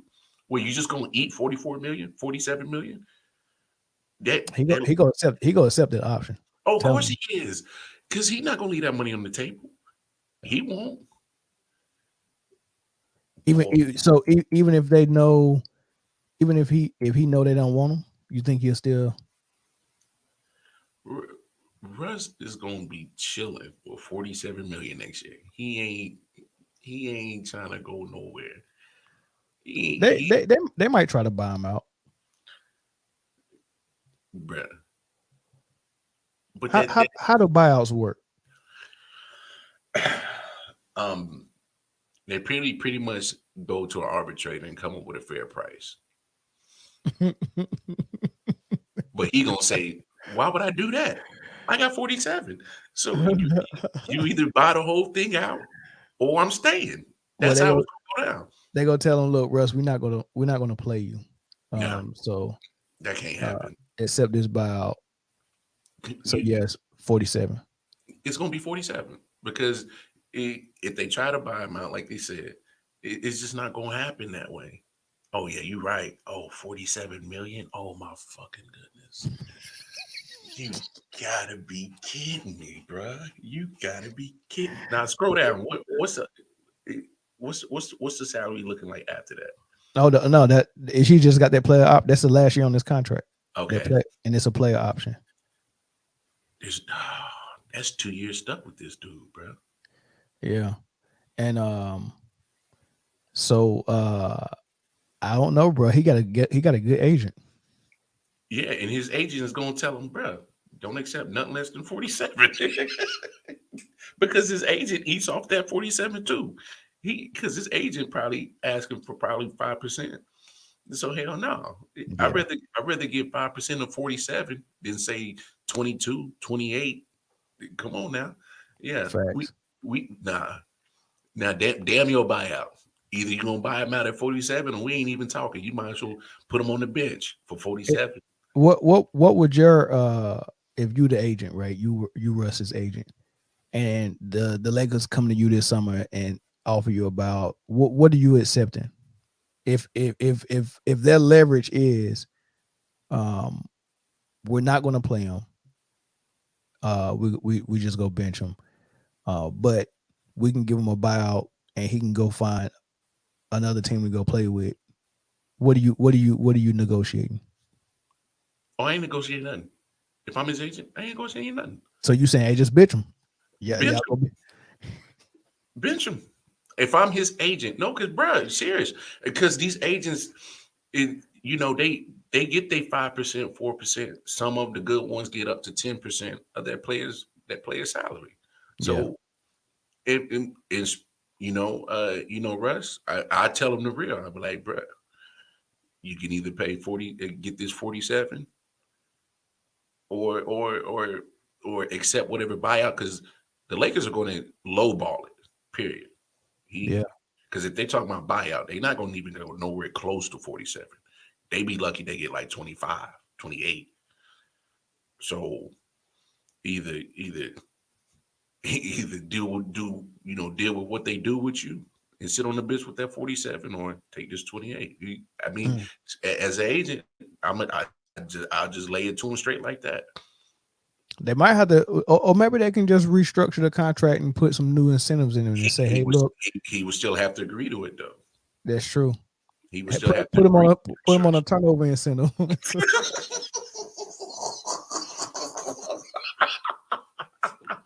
Hey, good and damn well, them incentives would never get reached, bro. Them incentives be burnt before All-Star game, bro. Hey, did I ever tell you about the craziest incentive in sports? Mm-mm. What's the big man name that can shoot the ball? Maxi Kleber for the Mavs. He got an incentive surrounding rebounds with the Mavs. Pretty much the less rebounds he gets the incentive. Wait, so they're telling the big man not to rebound? Facts. Wow. Right. LeGrand, I like your comment right there. I think that's probably the X factor in all that whole buyout talk is Westbrook's ego. I don't think he would. He'll look at that 47 and be like, yeah, but if I got to sit on the bench for a season, that's a season I got wasted. But I don't know. To me, it's the Lakers' fault, man. Y'all, you knew what the salary hit was going to be before you made the trade. I don't know if you got time, man, but pull up Buddy Hield's salary. But okay, but hold on. Let me show you. Let me show this Maxi Kleber's contract, man. So can we trust Reddit? it depends on what the subject is. Okay. It said, according to Bobby Marks' article on ESPN Plus, Maxi Kleber will earn an additional $100,000 this season for having minutes played divided by total rebounds. Oh, minutes played times total rebounds being less than 4.0 or more than 4.0, right? So other players have incentives tied to this stat, but they are tied to having a low minutes played and rebound numbers, such as Rudy Gobert. But for Maxi Kleber is opposite. So pretty much what it's saying, the more you play, we want you to have a less amount of rebounds. A less And, average rebounds. right. And the only reason why I can think of that is for two reasons. Either they just want him to shoot threes, so they don't want him in the paint, or Luka gets the ball. right, they won't Luka, because Luka is in 10th place for all-time rebounds, and he only been in the league 4 years. Stop. He's in 10th place for all-time, not rebounds, all-time triple doubles. He's in 10th place for all-time triple doubles, and he only been in the league 3 years. So the ball domination that Luka does is guaranteeing him points and assists.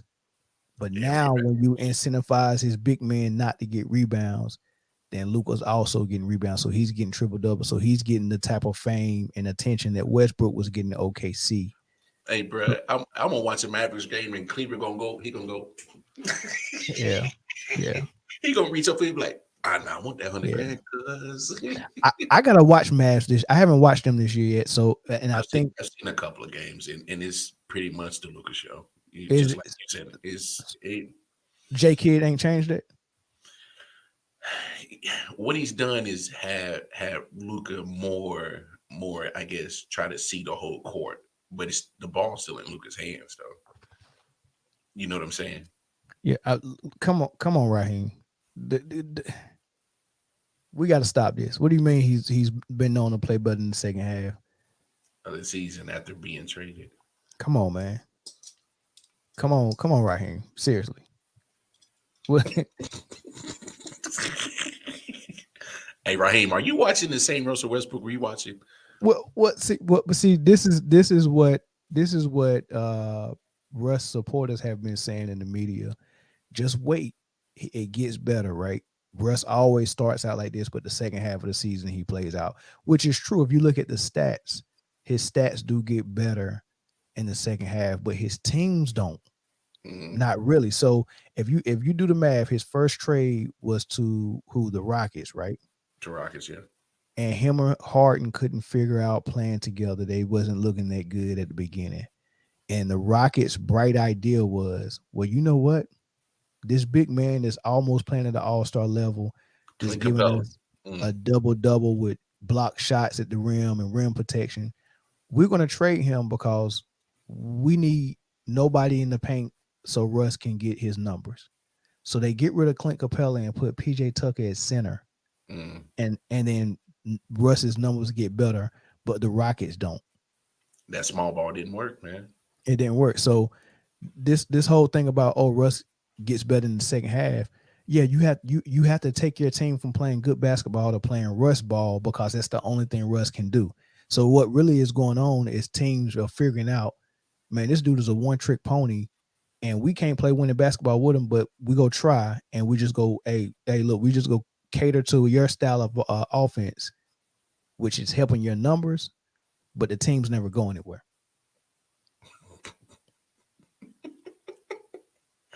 I, I don't get why these people who are the Russ supporters. And don't get me wrong, I like I said before, I'll give the man his credit about being a great athlete. But dude, it's 5-on-5 basketball. That his style of play never really. And they were like, oh well, he took OKC to the playoffs. I was like, pretty much that roster was the same minus KD. I mean, he literally triple doubled that team to a first round exit back to back years before they traded Facts. Because he ain't had no answer for Mitchell or Rubio that year. him. They was eating his lunch, boy. And the crazy, and I think they barely won one game against Utah that year. And then they get rid of Russ and bring CP3 in the next year, and he almost taken to the conference finals. Imagine that. Had that team playing phenomenal basketball. That's the difference between a real good point guard and a self-serving point guard that just get numbers. Hey man, I've been. Hey, look, I've been on this Westbrook thing. I've been on the same thing with Luka too. Luka's doing the same thing Westbrook was doing. He and people will tell you, oh, he's great. Look at his triple doubles. It's the same thing, man. Hey, Raheem, you said him to be more efficient. That's been the problem. you, you can't make a dude that ain't been efficient and all of a sudden just I wake up today, I'm gonna be efficient. No, his game is not efficient. I I can't even remember the last time the dude's been in the plus side of the efficiency equation. I can't even remember the last time he's been on the plus side. We got to define efficiency because that's a word we throw around a lot in basketball. Let's define it. Because there's more than one way to be efficient. Well, from my understanding of how they come up with that plus minus is they take, of course, they take in your offensive stats, points, rebounds, assists, turnovers included in that. So that brings his efficiency down, of course. And then they take into account how your defense is. Like if you're scoring 35, but the opposing point guard is getting 45, how efficient are you? Yeah. Yeah. See, I get the plus minus, Okay, but okay. No, well, I wouldn't question it if you knew how they came up with that. I'm just yeah, saying, like, to me that's the most viable way you can determine an NBA player's efficiency. right. But Because when they say efficiency in the media, I think they're only talking about shots. How many shots did you take to get how many points you yeah, ended up with? You get what I'm saying? So that oh, and I think that just plus minus to the side, I think when they talk about efficiency, they're talking about, oh man, he got 25 points off of 15 shots. That's sufficient because they always give KD credit for being efficient because he is when it comes to shot attempts versus points. yeah. Mm-hmm. But that's not the only way you can be efficient, Yeah, right? So if you take it, that's looking at it on a huge scale. But if you take it yeah, and look at it on a micro under a microscope, right? Efficiency on every possession. It's 24 seconds in the shot clock. It's 5 players on the court, right? When I'm looking for my best player to be efficient, right? I'm looking at how many dribbles and how many seconds is he wasting to get a good shot. For someone like KD, it's very little dribbles, 2 to 3 dribbles, and he can get a good high percentage shot, right? Either a high percentage And shot or it's a pass to the right person. right, Yeah. and he's not dribbling the ball for 10 or 12 seconds. He doesn't need a screen, right? And he's not taking 100 dribbles in a possession, right? That's efficiency to me. Where it really matters, Mm-hmm. right? You because you can fool me with your shot attempts and being efficient in that manner. But when I'm watching the game, I'm looking, all right, man, Michael Jordan caught the ball, took 2 dribbles and pulled up money, Mm-hmm. right?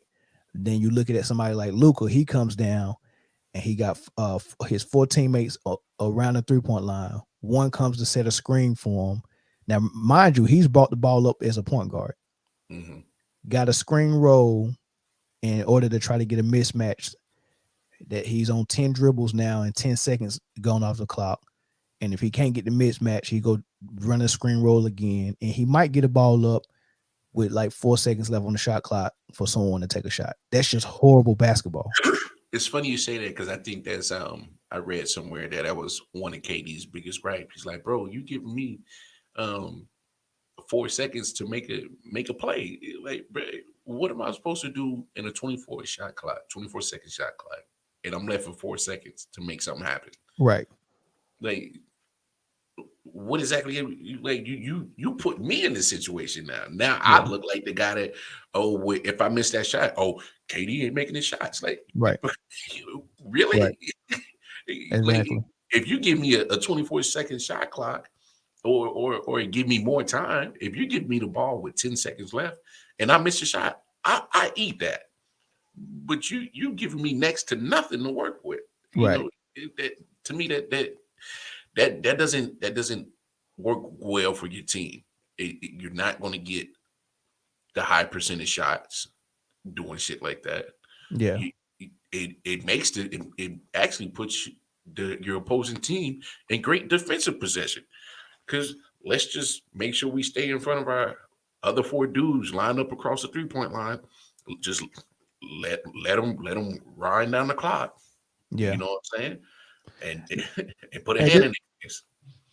this what I want y'all to do next game y'all watch, man. For me, right? And we know this about high school and college, but I think a lot of people lose sight of it when it comes to professional basketball. They think, it still doesn't exist, but this is what a good possession looks like in basketball.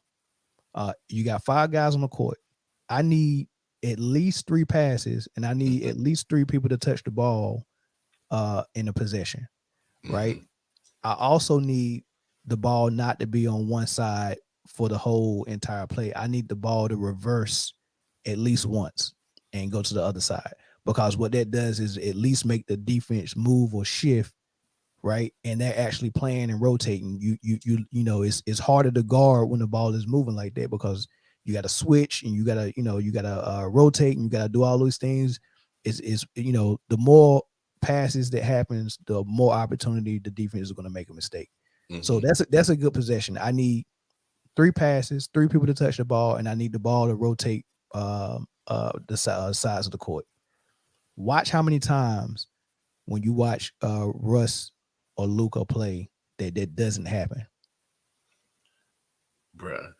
I hate to say it. I hate watching that basketball. I Yeah, absolutely hate watching it because you know what it because you know what it is. It's literally almost 9 guys being statues. Eight guys because you pretty much got the Luca or Russ with the ball and their defender in front of them. And other than that, you just got 8 dudes just standing there, statues. You yeah, got statues. I hate watching that shit. it's It's the worst horrible, shit in the world. horrible, And horrible, then man. and then I'm gonna get a backboard shot from Russ, or I'm gonna get a turnover. And now I really hate watching this game. So it's like, what's the point? What is Yeah, the point? But you yep. but you better pay 44 million. 44 and 47. How you making more than my best 2 players, man? Gosh, Who signed off on that, bro? I would have never signed off on that. bruh. Never But signed off on that. that's why I'm telling you, this is not the same franchise under Dr. Jerry Buss. Ever It's since he not. passed away, because they already had the issues with the brother and Jeannie fighting over control. And now Jeannie is really just be like, well, I'm just gonna sit back and enjoy my tax write-off. Hell, they just got paid money in the middle of the season to change the name on the damn arena, bro. Come on. Man, This ain't it.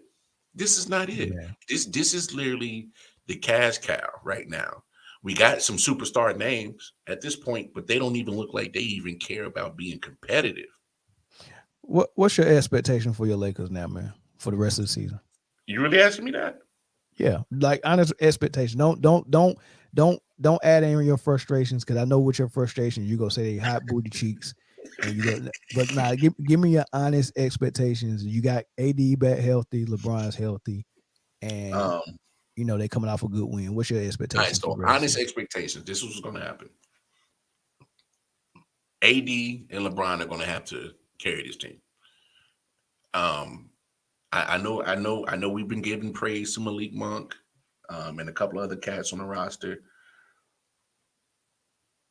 but I'll give him this. They'll come out the play-in tournament, and it's gonna be a first round exit. I'll have enough respect for LeBron and AD to give him that, because after All Star break, it's boy they gonna have some work to do, because you gonna have to figure out what you're gonna do with Russ, how you gonna manage his play time, because obviously you can't count on him down the stretch. I mean, this is what the second podcast we done. He didn't got benched in crunch time. Yeah, It's yeah. gonna happen again. It's gonna happen again. Hopefully, if they do get the balls to bench them, I think that they could do better than just a first round exit. I think the floor. I think the worst case scenario for the Lakers is play in tournament, And get booted. and then they lose the play in game. Right. Hmm. I think that's the worst case scenario. Hmm. But I think the best case scenario, I think they can get to the second round. They won't make the conference finals, but I think they can Oh get to the no! second Oh round. no! No. No. Conference finals. Hey, literally the only thing that could probably turn it around. It's if the Lakers get into 5 to 7 game series, don't sleep on them. We slept on. No, I'm sleeping on that comment. No, that's probably Ryan. That's probably Ryan. Hello. Put your drink down, Ryan. Put your drink down, Ryan. It's Ryan. Oh, I know it's Ryan. no, I don't think it's Ryan, man. I think that's Jason Kelly, man. Hold on, man. Man, I wish I was on YouTube so I can see y'all name. Golly, hold on, what is his name, man? Yeah, I'm telling you, that's Ryan. And put your drink down, Ryan. Look, first of all, Ryan, even if they make it out the play-in tournament, if they were a 7 or 8 seed, they need to avoid that at all costs because that gives you Phoenix and Golden State. Avoid that at all costs. So their best bet is get to the 5 seed, which Dallas, who's the 5 seed right now, is 30-23, and the Lakers are 26-28. That's viable. If see, I told you it was right. Their best bet is get to the 4 seed. Or that's too much heavy lifting. There's no way they get to the 4 seed. If they do, they go run out of gas by the playoffs. but I'm saying at least get even if they get to the 5 seed, or even if they were the 4 seed, that's Utah. I'm not saying that they'll beat Utah, but they'll have a chance in a 5 to 7 game series. But they need to avoid Memphis, Golden State, and Phoenix. They got to avoid them. Yeah, they absolutely have to avoid those 3 teams. So that's as far. But yeah, so hardly answer the question, man. So no finals, no championship, no ring. boy, you must be smoking that Brody pack, boy. Stop. Hey man, I should put that Brody pack on sale tonight.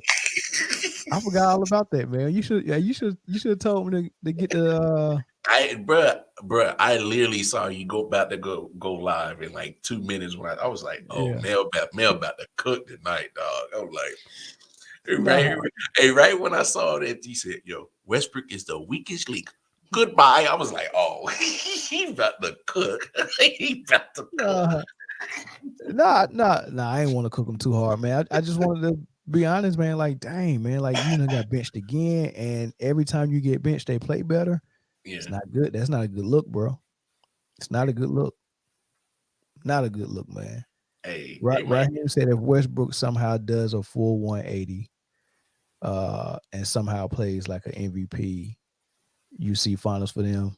I'm not even getting to that part or your last part, because he's not gonna play like an MVP. He wasn't playing like an MVP when he got the MVP. He wasn't playing like an MVP for the last 6-7 years, dog.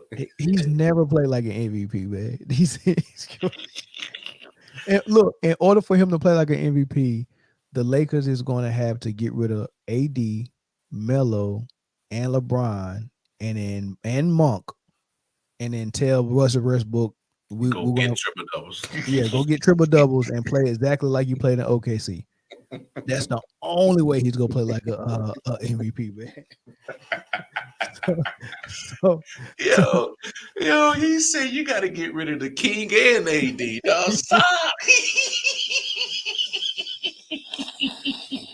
There's no way Russ could. No, man. Hey, Raheem, man, you asking for miracles, bro. This ain't no Jesus turning water into wine situation, bro. This ain't it.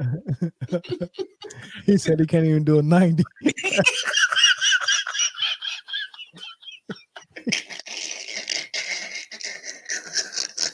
Now that's Ryan for sure. He talking hella shit.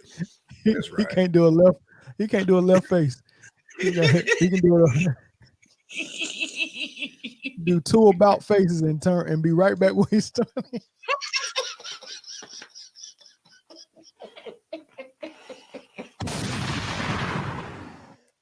Oh shit. 2 about faces, man. That is too funny, man. Yeah. The answer is, and the Lakers don't, and this is a good thing for the Lakers to find this out right before the All-Star break.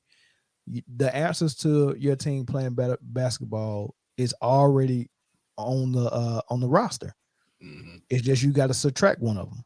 That's it. Like you got AD, you got Brian, you got Malik Monk, you got Melo, and everything is there, right? All you have to do is 2 things: sit Westbrook down and take the ball out of LeBron's hand and let these young boys do it. Do what they can do.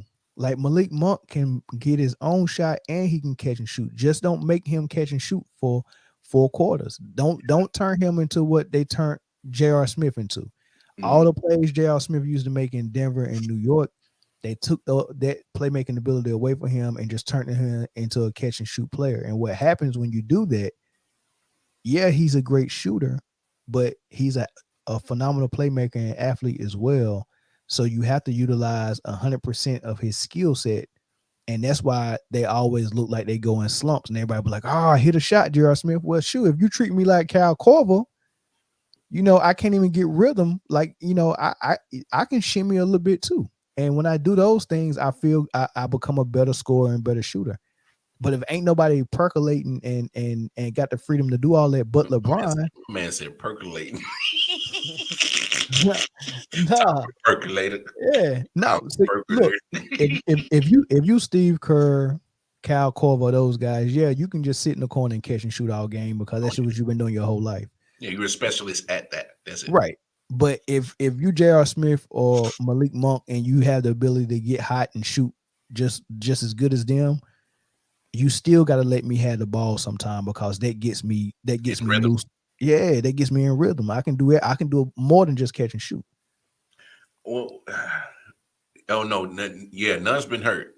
So, and honestly, because I think Mel had touched on it earlier that that could be a difference maker if Kendrick Nunn was actually healthy and playing.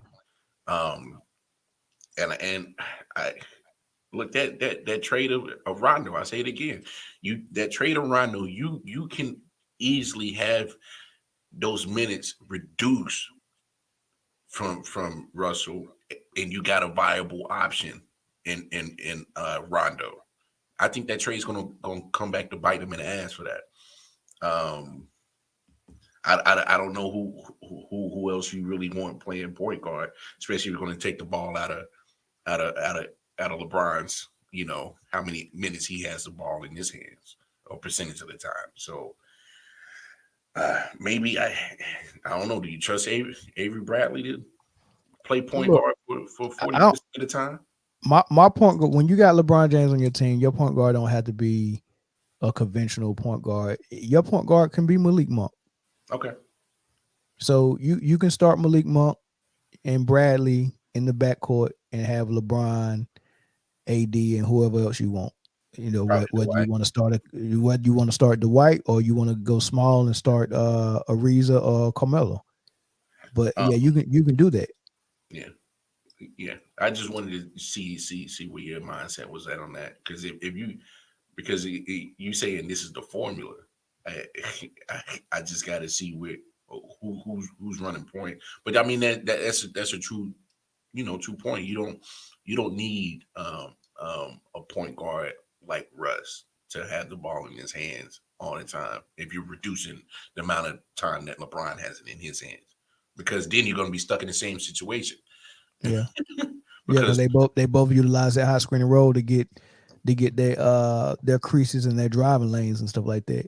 And if you watch the Clippers play, they don't really have no point guard that's dictating the flow of everything. Like, Reggie Jackson is off the ball a lot too. He's catching and shooting. Everybody's taking turn. Is an equal opportunity to offense. The ball moves. There's not a lot of dribbling. It's good. Same thing with Utah. Maybe Frank Vogel gotta be more vocal in this shit and be like, hey, give me some ball movement. Maybe that he needs to. I seen it tonight. I get Russ. He garners some of this negative publicity for his play. But I mean, sometimes Frank Vogel, you still a coach. You still gotta draw up some plays, like actually coach. Like, you just can't rely on big names to just, hey, y'all just go out there in the court and y'all do what y'all do. And that don't work. At some point you got to be like, bro, give me some ball movement. So, just don't stand around the 3-point line waiting for the damn basketball. Yeah. Do some screens on the backside that open up other players and or something like that. Get some movement. And you hit it on the head the other day, how Golden State plays basketball. Yeah. Like, nobody's standing around with just waiting for the basketball. Clay and Steph, that's why they hard to guard. It's because they not standing still. They're not standing still, man. And they both can do it with and without the ball. And It's just not on ball screens. It's off ball screens that's going on. It's cut. Mm-hmm. It's back doors. Like, like if you go to basketball school and you learn all these things, you see it when you watch Golden State. You'll see backdoor passes and backdoor cuts. Honestly, You it's fundamentals. you'll see post ups. You'll see some high screen and roll. You'll see off ball screens. You'll see some of those Reggie Miller actions where he's running the baseline, Mm-hmm. running off two staggered screens to come Mm-hmm. off. And if you overplay him, then the guy that set the screen might cut and get the pat. Like, you see all that stuff versus you seeing your best player with the ball, top of the key, spread the floor, high screen and roll, and you see that for four and, quarters. and, That's all and you see. that's it. And Yeah, and it's boring to watch. yeah, it's horrible. And it's where's the fundamentals at? Just it's literally fundamentals. It really is. Yeah, And probably the most exotic stuff that Steve Kerr is doing with the Warriors is all that backdoor screening and all that. That's probably as fancy as it gets with that. yeah, Other than that, it's straight fundamentals, effort, intensity, all that. But yeah. come on, man. The Yeah. Lakers better be lucky they get out this play-in tournament because they better. Leg, Lakers in 5. Yeah, 5 weeks to go to vacation. Shit. I should have. No. Hey, hey, hey, I was this close to rocking my Lakers hat. I was like, nah, I don't care. They won. They still ass. I ain't even put it on, dog. Hey, Lakers in 5, man. What Melo do?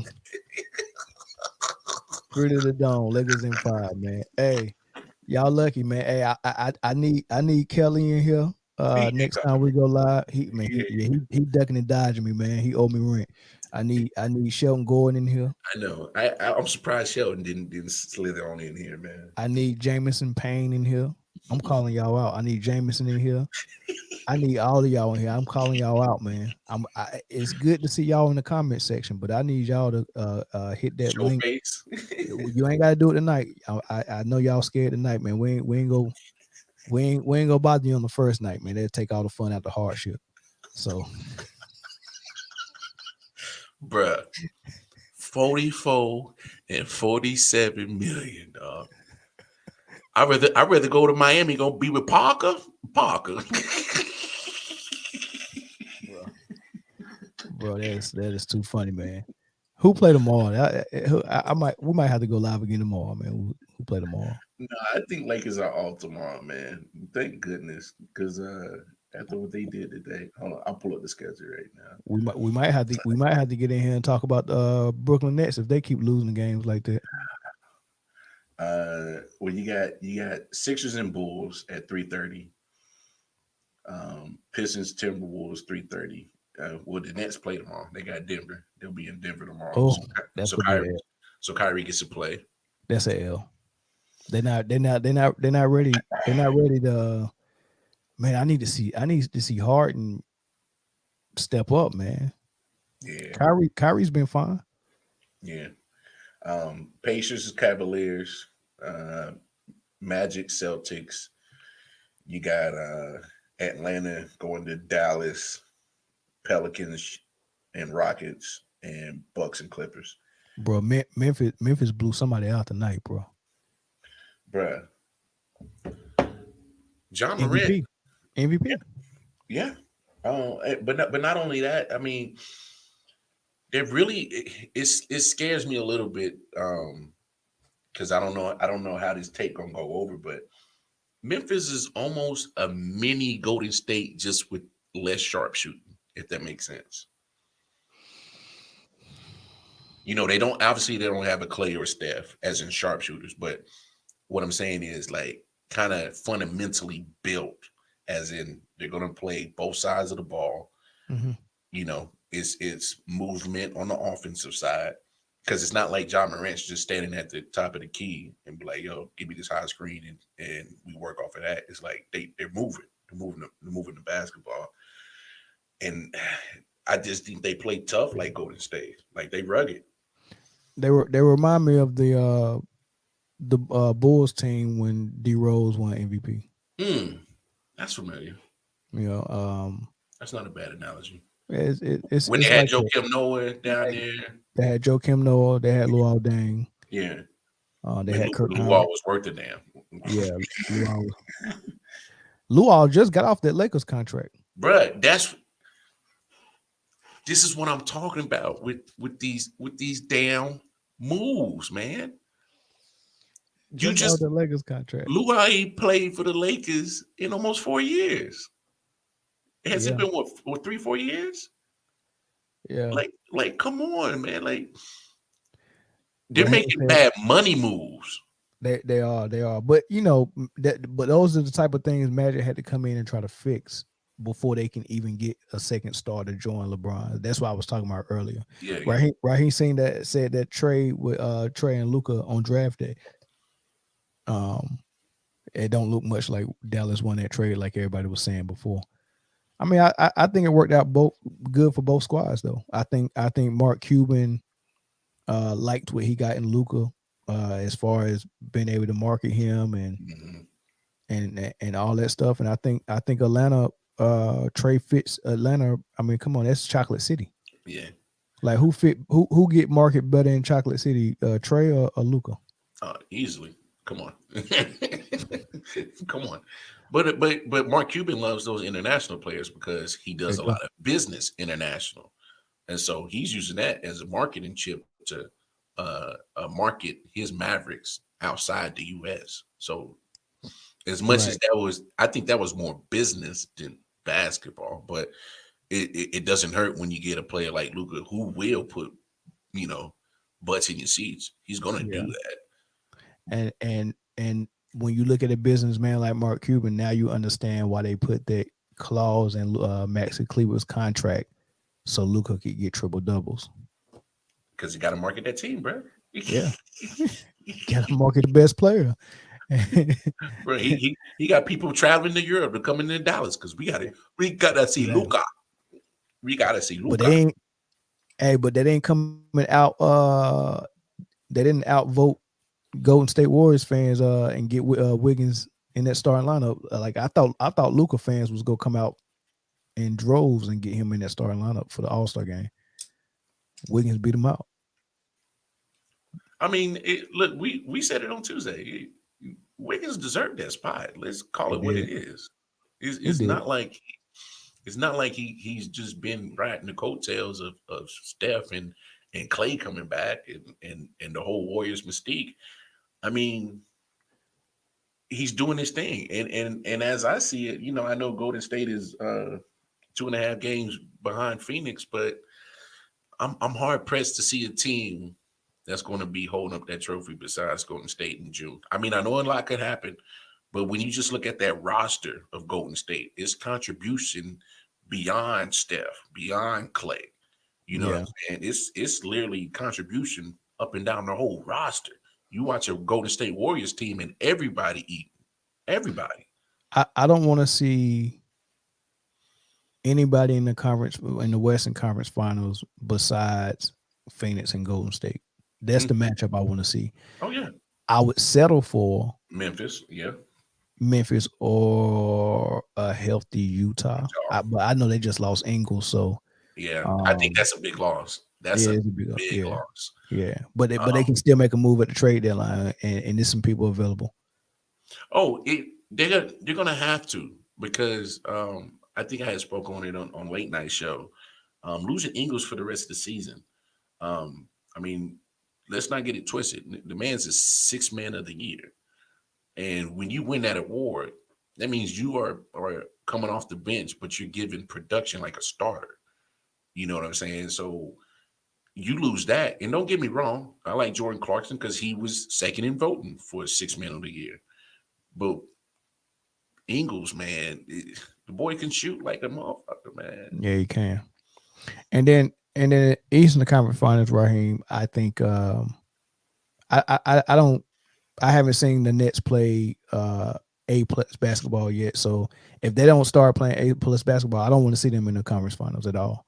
Mm, I don't want to see them out there halfway, doing it. So who's hitting all cylinders right now is Miami. hmm Milwaukee. Um yeah, so maybe Miami and Milwaukee might be good. Yeah. I'm not gonna say Philly right now, Mm-mm. because they're not full strength. Even though I love what Joel Embiid is doing. And that I just Maxi dude, yeah I like him.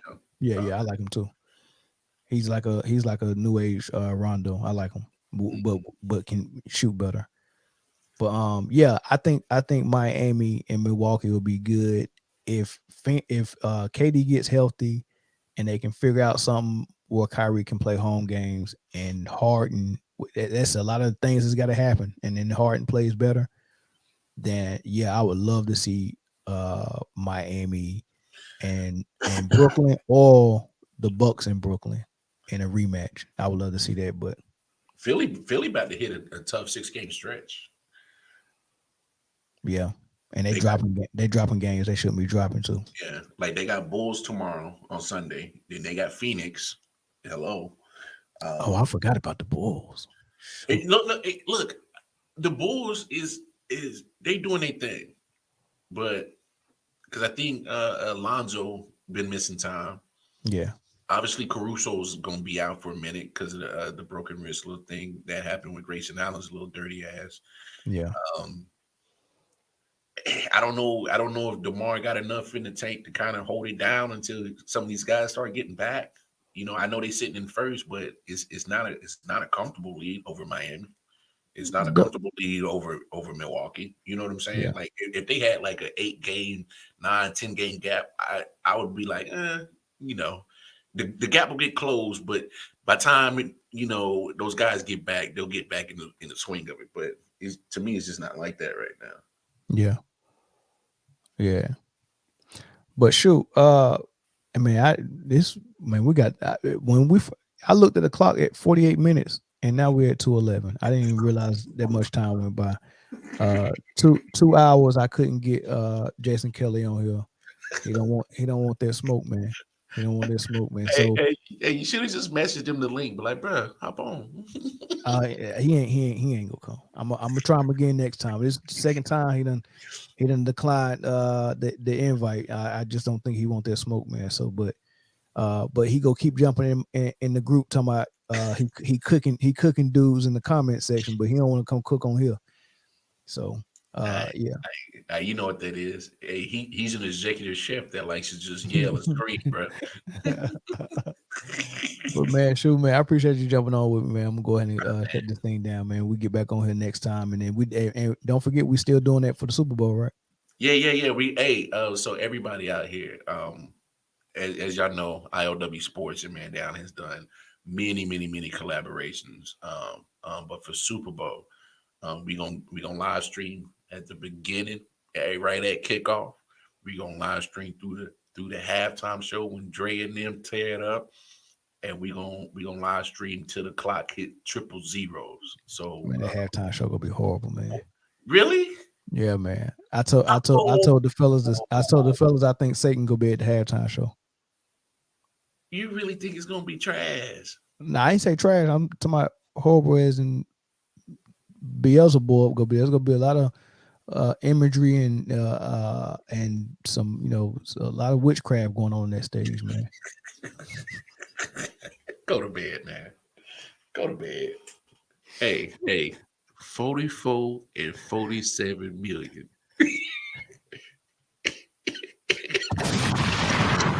Hey, that is not a chinchilla. That's a chopped up gorilla that they chopped up to get you, and you bought it. Hey man, shut this down and go to bed. You need some sleep, bro. You need some sleep. All right, man. We out.